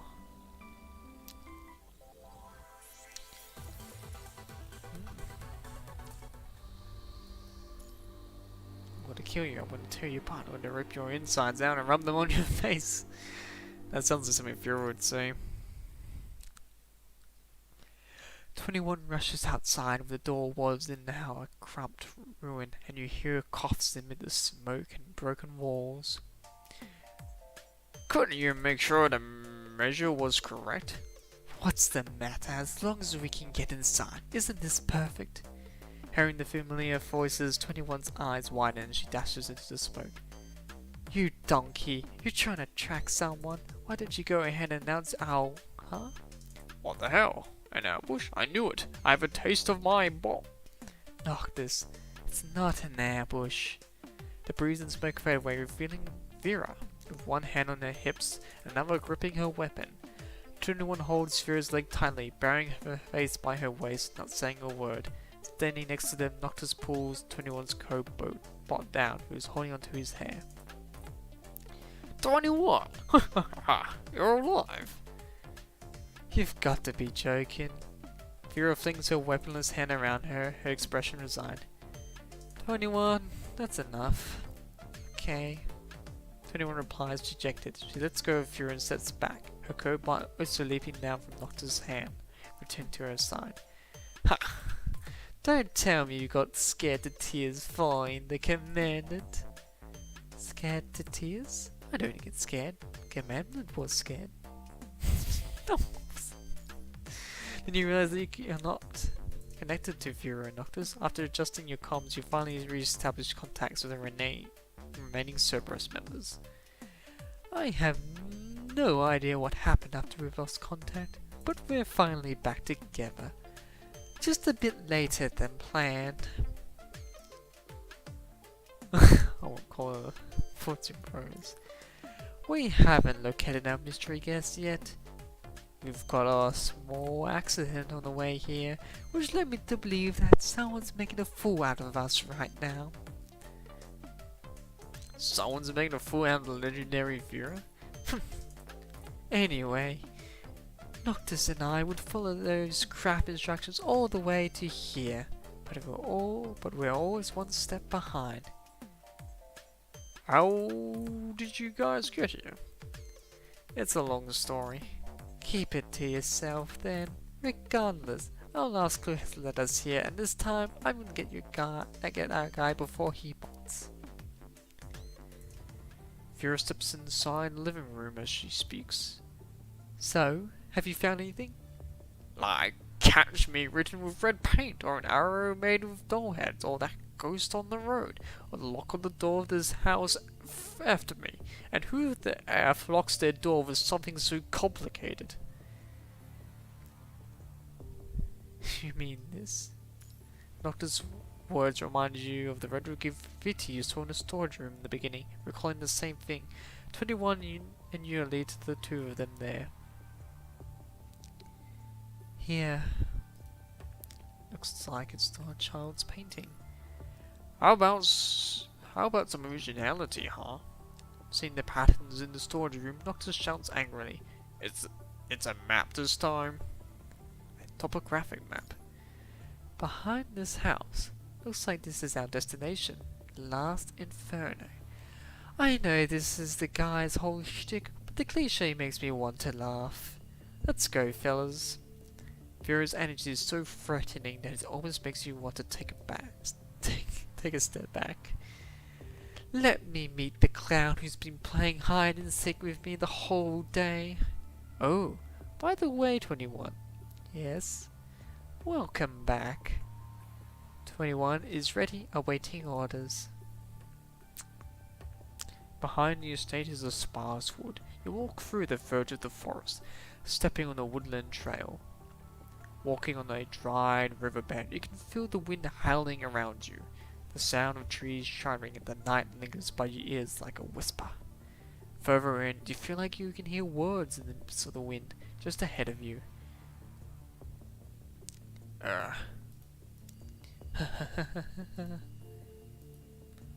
Someone's here before us.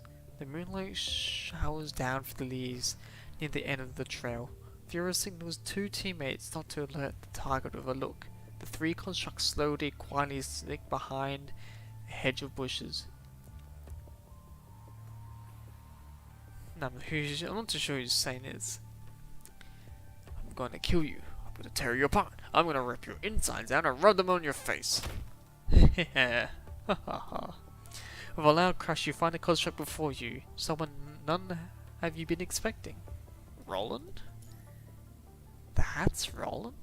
Vera frowns, not recognizing Roland at first sight. He has disappeared from Babylon's radar for a while now. Now he's in a new frame. Who's fighting him? Roland steadily lands on the ground. He stands up, wiping the non-existent dirt from his shoulder. His opponent seems to be high above, hiding inside the foliage concealed. Oh, come on. You spent all this effort to lure me here just to beat me up? We could have sat down and chatted if you had any complaints. Resorting to violence is not how a gentleman like me would have preferred. Enough of your bullshit. I have no idea what your mission is. I just want you dead. With those words come from even more ferocious attacks. Obscured from vision, Roland is dashing back, unable to counter. For a split second you seem to meet Roland's beaming gaze, but it disappears so quickly that you wonder if it was just an illusion. Knocked back by a strike, Roland collapses to the ground, waving his hand and coughing. Vital fluid drips down from the corner of his mouth. Hisk doesn't even care about the mission now. Why would they send a psychopath? Come on, let's tell me why you want me dead. Did your boss not say anything? Or are you just a mercenary hired to take my life? Ron's words gives his opponent a pause, but something flies into the sky. In the sky. You all look up from 21's explanation. A metal monstrosity rises into the sky and pauses, framed by the moon, its aural spine tingling.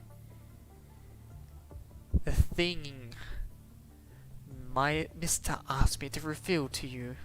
The humanoid monster's eyes glimmer. When it speaks again, its voice is quiet and hoarse, genderless. Loki has already done so. The thing revealed to him. We've been mistaken. Those markings weren't for us. But from the look of it, you don't seem to be worthy. Let's end it here. Hehehehe. The humanoid monster laughs like a dog's house. What now, Vera? Do we join the fight? Noctis, 21, we're retreating. That might be a new sentence. It's not related to our mission. But have you've been chasing after the Sentinel this way? We did go after the wrong target, and it's not too late to cut our loss. You've finished your mission as well, haven't you, Commander? This is the implication in her tone. Has Vera noticed something? Seems that way, so let's not put our foot in someone else's fight. I still want to hear the long story about the event she took my teammate on. At least upload the official web. It's one thing you want to work your butt off. Me? I just want to clock out as soon as possible. Vera, you can't order me. Not that, Vera. I think we've been exposed. 21, who's been silent since you arrived, is straining her body. The alertness to danger is racing through her mind. I am spotted. Tisk.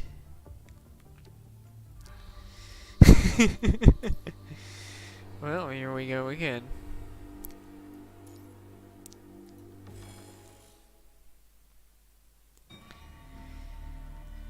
The storm howls. Small rocks fall from the cliff as the metal beast spreads his bladed wings, piling up rocks and fallen leaves around him, adored with the moon as a crown. He bathes in the blood-red moonlight, his shadow stretching infinitely, and he looks like a claw extending out of the moon. The next moment, he suddenly bursts into a twisted growl. His body twitches, arching into an unnatural curve, and you're baffled by what is happening. Chip, chip, chip, chip, chip, chip, chip, chip, chip.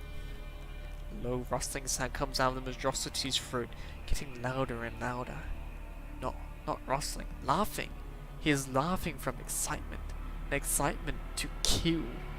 He chirps and laughs, his monotonic extended voice sending a chill down your spine, like the scream of babies abandoned in the sewer. His voice suddenly turns into a continuous high-pitched shriek, filled with equal parts of terror and delight. Only a tormented soul in hell could have made such an inhuman sound. Descend! Descend! What a scent! I am here! I am here! Mister must be so disappointed. He's picked such a useless scrub. But if Voodoo brings him his new toys alive, he'll be happy. Mister will be so happy. What is that thing mumbling about? New toys? Fall back. We are the targets. As Shiro gives off the warning, Voodoo's bladed wings reach up, their edges reflecting the chilling moonlight. Doctor standing in front cannot help but recoil, thinking that the beast is going to strike them. 21, however, rolls forward and her kobold stands before Fura, defending her. The three of them are completely exposed in the moonlight. Can't say I'm used to seeing someone crazier than Fura out of nowhere. Good puppies. Nice puppies. Are you here to play hide and seek with me? I'm gonna count to 3 and then I will come and get you. 3. His laughter still lingers when he suddenly dashes toward the air, towards Cerberus at a deadly speed. Vera prepares to counter as Noctis takes his stance. But right before the moment he reaches Vera, Voodoo changes the direction he is flying toward. recklessly flies toward 21 at full tilt, suddenly drawn by her intense emotions, and he goes for her stargazed eyes. Unable to control her limbs, 21 falls to her knees, incapable of moving. 21! At the same time, an impossible agony assaults your head. If the chainsaw or propellers running about you turn your brain into a paste. Like an invasive hand, the pain clasps onto a point on your mind, the mind beacon, shivering so violently they can feel the video torments. No, you cannot disconnect now. Well, that's an interesting design. I'll take a quick screenshot of that.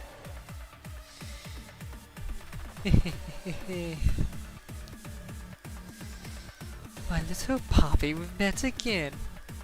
Again? Vera dashes to Fudo's back and leaps, driving her sword into him. But I suppose we're calling him, despite having well, then again, men do love assets. Vera dashes to Fudo's back and leaps, driving her sword into him. But her blade bounces off his steel frame with a flicker of sparks. Noctis follows suit, hurling his explosives toward Fudo unceaselessly, temporarily holding him back. Complete the trial and report my results, satisfied master. I'm gonna play with these little bugs first. You try your best to clear your mind amidst the pain. He's talking to himself. 21. Can you move? Without being attacked or even touched, 21 just kneels there on the ground like a stringless puppet staying still in the moonlight. But I had him pinned down. That won't do. No, it won't do. I've already corrupted her mind. Oh, what a delicious mind. As he spills nonsense, a few tiny mechanical spiders crawl out of him. 21's puffy sleeves and hide inside the grass. What's that? I sensed eyes. I saw in the shop window at the cross section. I didn't sense wrong. It was following me. I don't understand. I don't understand. My hand is itchy. A strange feeling in my head. I don't feel very well. Pod, is that you? Inside my head? What have you done to me? Ever since then. What a nut job. Knock this hold him off. I'm trying. Pure 21. 21 was hacked. Damn it. She blocks the strike from Voodoo. Since when? To foot down, I'm afraid. Why didn't he go for me? Why do they always target the weak ones? I'm still connected with her. Jump to the conclusion. I have no time for your analysis. I'll enter her mind and bring her back. You better. Leave this guy to Vera and me. Swat, go bring her back. We need her. Into her mind. It is a blank white space. You walk out of a laboratory and the whiteness of the lab spills out and spreads. Don't run around. You always do that to make me worried. Such a familiar voice. You're not sure why, but hearing that voice makes you feel safe. Come over here. It is so warm. There seems to be a time when you have no idea what you're doing when you're alone. Someone is always telling you what to do and where to go. You only live in a fight and ideal when you are not. But that voice, what's that presence like that exists in your life? A place that you can always return to, no matter what have you done, where you have gone, and how have you sunken? Take my hand. Take it. A hand extends out to you. You reach for it irresistibly. So close. You can almost feel that warmth. Yes. 2 hands touch. Yours is still hanging in the air. 21's fingers curls back hesitantly. Luna? Let's go home. 21 turns around and discovers she's already inside the fastness of the mind. Visions flicker before her, showing the punishing virus mutilating towns as people cry, pray, and die. She hears Dad calling out for Luna in the end. Worried, she smells sulfur as flame devours all and she despairs.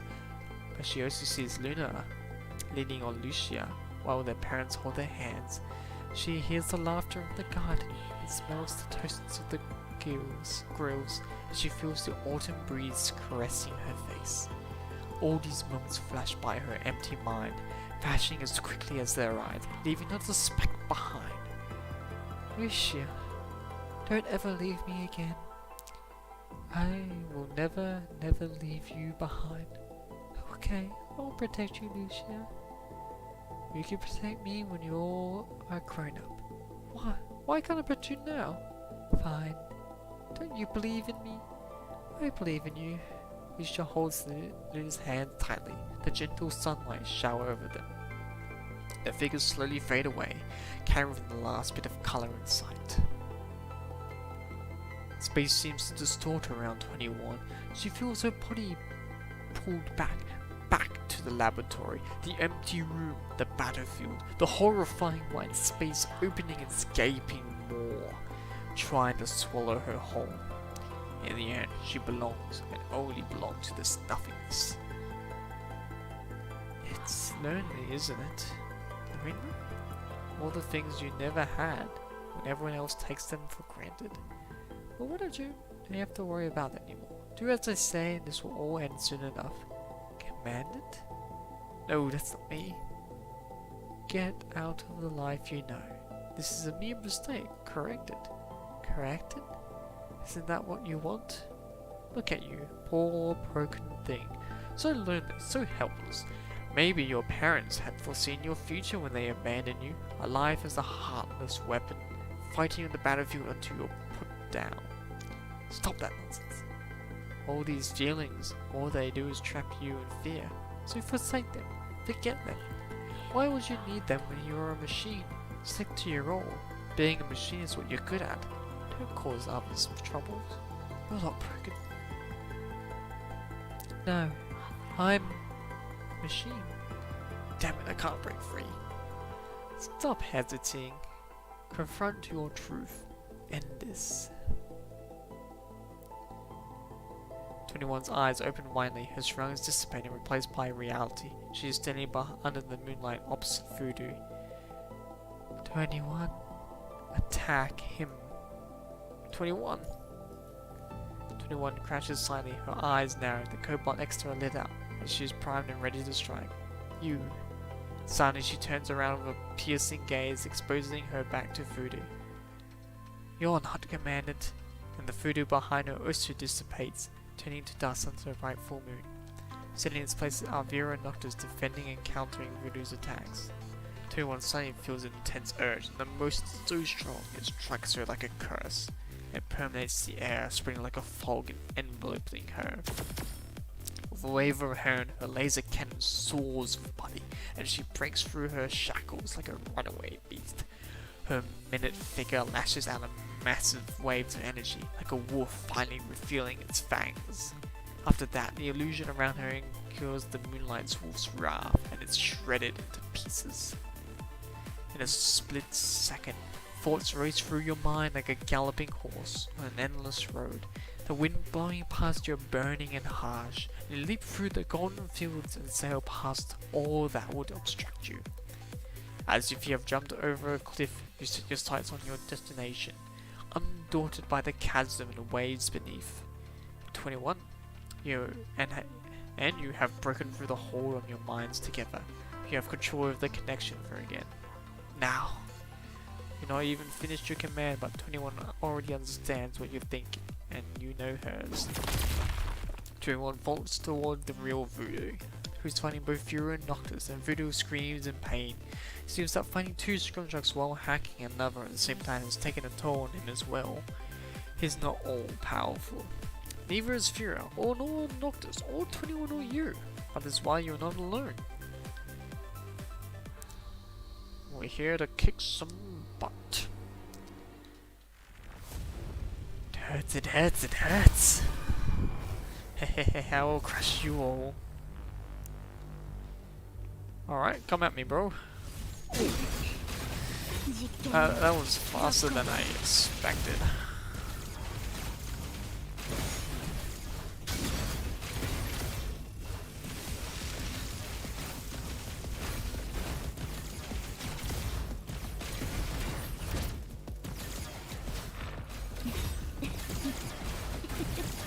wasted all of my... Wow, okay, I'm getting my ass handed.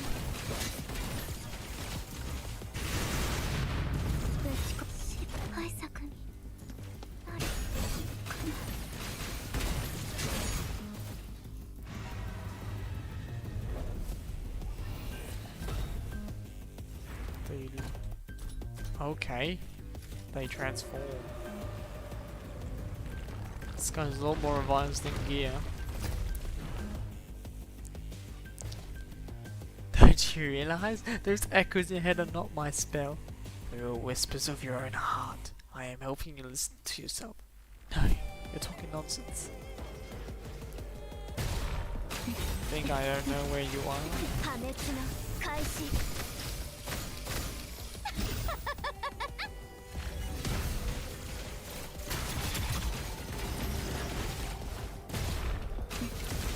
I'm gonna beat your ass.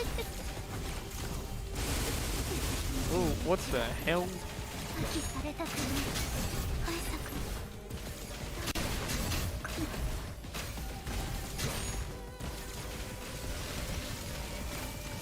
Jesus. Struggling with this.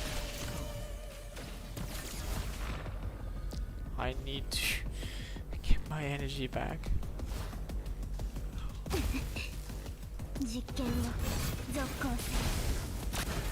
Jeez.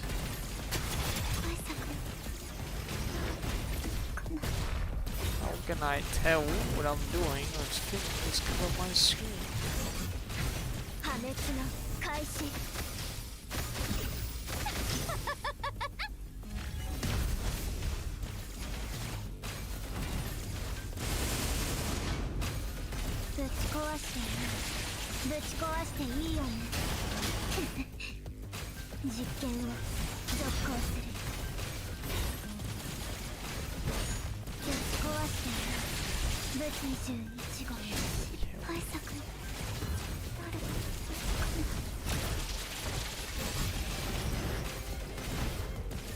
It's gonna take me ages to get used to flying in.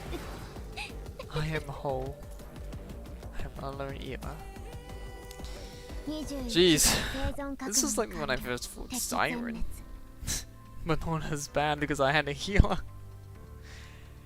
Everything happens for a reason. It's not typical for you to say something like this, yet for some reason you cannot help but say it. As soon as your soul has been freed from that interrogation room, and you are standing with the Cerberus hero now. You can feel that exhilaration in your heart as it beats you and your blood boils. This is the true measure of a chef. Vera pauses for a second before coming to a decision. No.21, finish him. Peter is no match for Cerberus. His defeat is inevitable. But if life is full of surprises, Languaz. Turn off your audio models now. That's not gonna work. 21 Noctis is suddenly knocked back by immense force, one after another. Everyone loses their balance and drops their weapons falling to the ground. Ouch. Even Fur is trapped by the whip. Roland?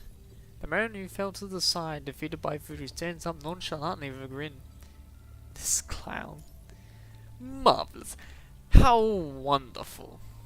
Elegantly Roland steps up and takes off the invisible hat, bowing under the moon like a magician giving his curtain call.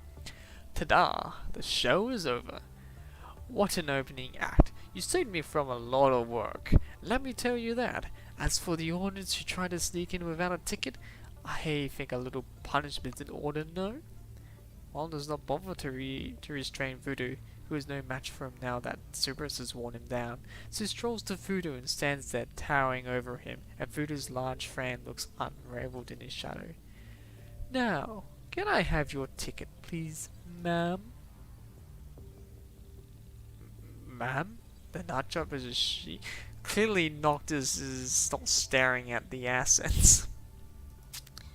Voodoo raises her head and she reveals the face behind her mechanical mask. Mr. Thornagood would be very satisfied with your performance.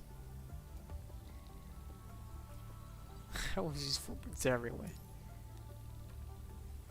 Where is he? You'll find out soon enough. I don't like riddles. Ron takes out his gun and points it at Fruitle's shattered mask. They lower their voices. Hey, what are you about? Speak up! Noctis wrestles to raise his voice. Where the hell did this voodoo come from? And what the hell is this? You Mary Popping now, Roland? Enough of your magic tricks. Let me go. We'll do it one-on-one. Noctis, you're so loud. It's verbal assault, kid. I'm trying to get into his head with my words. Both of you shut up. As Noctis is still struggling, Voodoo glances at you. She licks her metal arm before spreading her wings, and the jet underneath it launches her into the air until she disappears at the top of a cliff. Interesting. Very interesting. Roland laughs. He holsters his gun and looks at you, simply knowing that you are connected to 21 at that moment. He stares at her and she tenses up, growling. 21, calm down. Interesting. Commended. I love to see your face when you find out the truth. The truth? You hear that sound of a helicopter rotors. The reinforcement is here. Already? Well, I've got to go too. See you again, good puppies. Roland turns around and leaves the valley. He's gone. Ha. It's all for nothing again. Did you just chuckle? Vera cannot help herself but giggle. Even when her mobility is disabled, she still laughs like there's no tomorrow without a hint of having been just defeated. Don't tell me Vera has lost it. Has it been too much for her? This is, oh my god, the true measure of a chef. I've been holding it in. How did you say that stupid line with a straight face? The true measure of a chef. I got excited. I didn't even realize it. Why is it so funny? You won't get it, kid. Vera finally stops laughing, her mood seemingly unaffected by the outcome of the mission. That said, not too bad for a comeback, chef. Even for me. You're making me more and more excited. Roland's traps seem to have lost power by now. Vera is in the first to break her invisible shackle. That word Roland said back then. It's just a magnetic restraint device. He probably dropped it when you were dealing with voodoo. It's not the same thing he did in Venus Splash Park. Just a trick. Hey Vera, give me your hand. Stay there like that, you loser. You wouldn't have gotten into the mess if you did your job correctly. You shouldn't have left the stakeout to 21. Only losers make excuses. Night breeze carries with its constant buzz. And the sound of your blood? No, it's an engine. Vera stands up straight and picks up her weapon. The wind stirs up her hair, and tiny raindrops on it. In the distance, a row of transport crafts slowly flies above the estate toward you. Mission accomplished. Somewhat accomplished. Well, last story. The wind passes through the withered tree and lifeless houses over the nameless graves full of white crosses. An insignificant white daisy on the edge of the grave sways, hoping the wind will carry it away, but the wind cannot. The deafening rotor blades spinning several transport class land on the field before you. A troop of constructs in black walk out, armed with unrecognizable weapons, and flank Cerberus at the pincer movement. Alarmed, both 21 and Noctis tense up. Vera, however, does not appear startled at all. Look at the leading Kurono construct with disdain. Your operation has been terminated. Put down your weapons and follow orders. We'll take over here. His voice is cold, his command leaving no room for bargain. Vera holds back the irritated Noctis and she looks at the construct arrogantly, her head raised high. What's your tone? You aren't our guard dogs. The construct does not acknowledge her. He considers his tone indifferent. Details of this operation are treated as highly classified henceforth. Leaking information will be treated as impatient with the typical Kurono talk. Verona narrows her eyes and stares at the constructs behind him. She's not about to say something, but her expression changes for a second, and the vicious mockery she has prepared turns into a disdainful sneer. Alright, you understand. It's not like her to follow orders, noticing that 21 does not question any further, not as grumpily as he is, detects and remains silent for once. The three are sink in the face of the unknown. Constructs in black and more black-clad agents depart the landing transport crafts, setting up quarantine zones, disinfection chambers, laboratories, and temporary accommodations. They announce the end of your mission. Finding Luna seems to have disappeared into the thin air from the mission logs, and the men in black are now surrounding the area, trying to track down Fonagood. Cerberus, in turn, is surrounded by coroner agents, being questioned on the information of the new enemy. 21 takes a look at the back of the estate. What happened there? It will pass, will not be forgotten. As Zero conducts her mission report, 21 finds a window to walk off by herself, standing near a tree. Are you leaving? You mean disconnecting? Yes. We're still checking the data, but it won't be long. Okay. Not far from her, more figures in black walk out of the transport crafts, removing the remote connection nodes.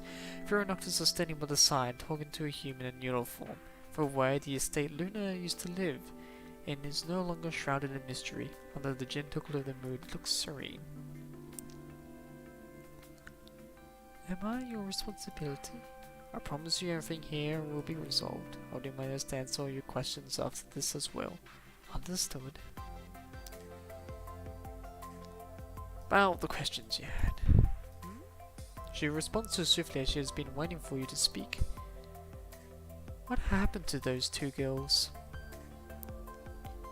Well, let's see. Lucia became the team leader of Grey Raven, and Luna became the leader of the Ascendants. Luna, go back. I can protect you too. I want to protect you. That feeling was strange. I don't understand. When you were in my head back then, I felt something similar for the first time. The urge to protect. Was that urge someone else's or was it mine? I can't figure it out. Who did you want to protect? Capt and Noctis. He can't die. And then those things belong to you. But I never felt anything. I pretended I never felt. My frame is made broken. It's nothing to do with your frame. Feelings come from the human part of you. The human part of me? As humans. You, Lucia, and Luna. You're all the same. What happened to them in the end? Try to ask this question once more. They survived that ordeal. The worst had yet to come back then, and they had to survive whatever comes next. Despite being separated by fate, they both survived until now. But this is the answer to anyone's looking for. They found where they belong. Where they belong. 21 closes her eyes. In her mind, she imagines the two girls returning to their house, living a simple, happy life, unravaged by the punishing virus. There will be a fireplace with a small fire. There is a rocking horse, flowers, and dolls the girls love. There will be a cat purring on the rug. A music box will be playing wonderful music as the birds outside chirp, announcing the arrival of spring. In her imagination, 21 can see the morning sun entering the room gently, and the girl is awake, stretching and waking up to the mirror. Then she sees herself in the mirror. She is wearing a white, soft pajama, her hair tied in a pink bow. In her arms is a Coopot-looking stuffed toy, furry and round.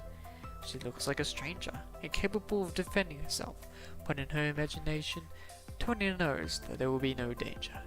She smiles. She wants to be like the other girls. She wants to smile like daisies, innocent, pure. Okay, not every girl has a smile like daisies. 21 has a very charming smile. 21's reflection flashes and turns to the image of her in a large, patient ground, weak and pale. She opens her eyes, bringing herself back to reality. I'm not normal. There is no human part of me. Perhaps 21 still needs more time to learn, discover, to accept herself. You can expect that much from her, just from one mission. Vera will take care of her in her own way.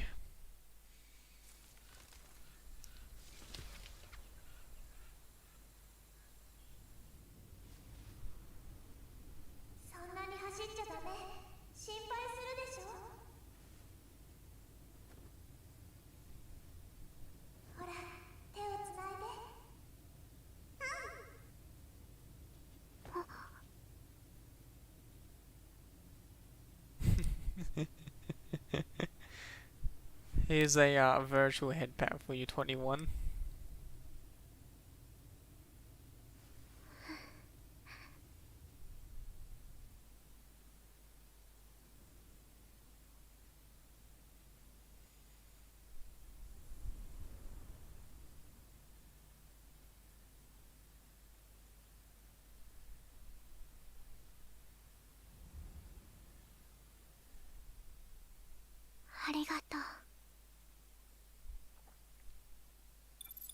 Connection data collected. Prepare to disconnect. Are you leaving? Afraid so. Your vision blurs as your mind starts to drift away. Sod, next time I see you. Next time. As the mind beacon departs, there seems to be a light clouding 21's face in the mind. All of a sudden, the forgotten memories jolted awaken. Those alerted animal-like grey pupils. They have once passed you by.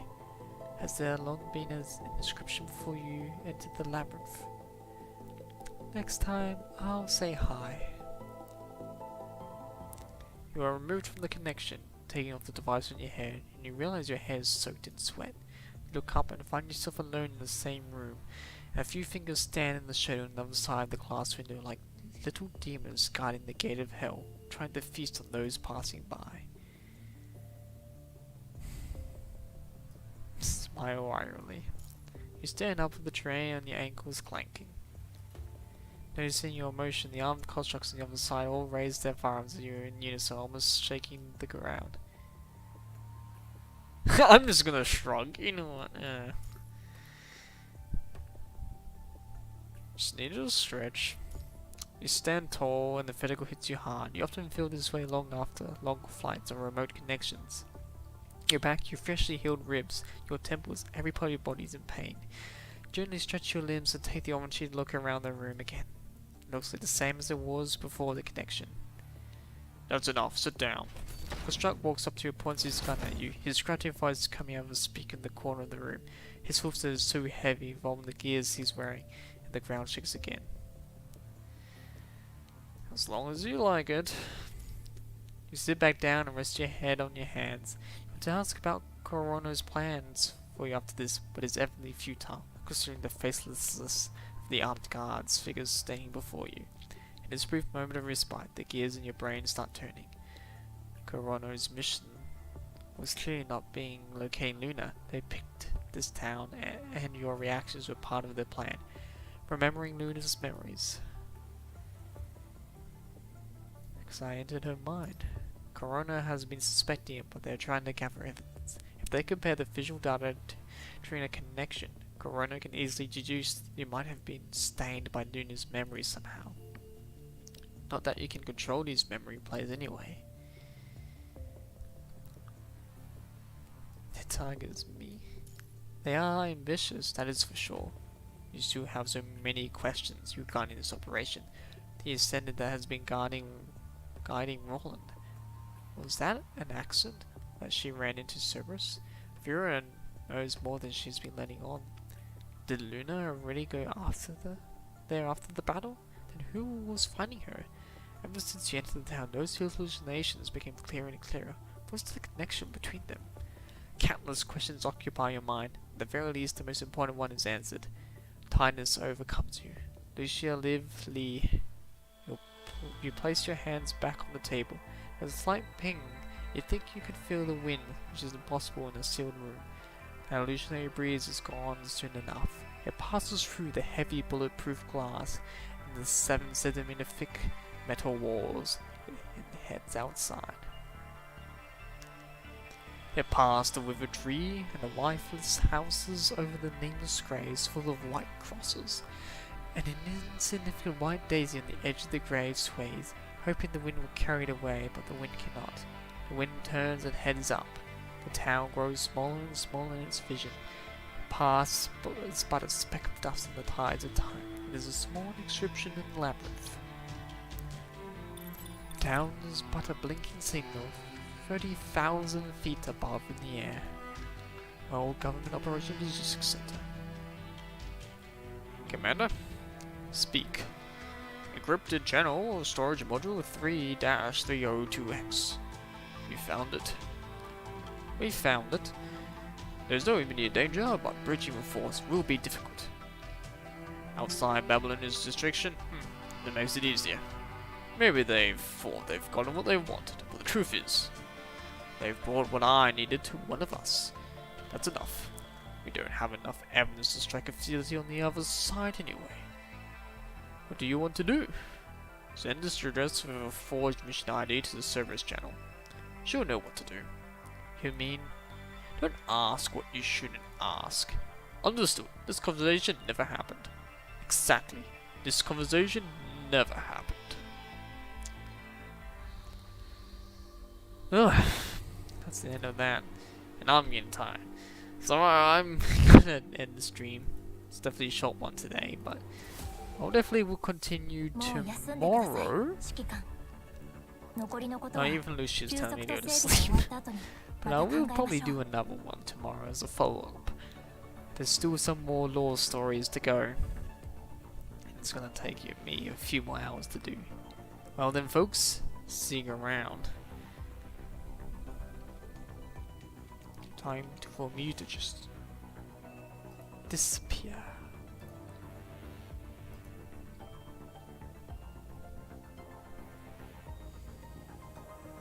Just disappear like without a trace that I never existed. Goodbye.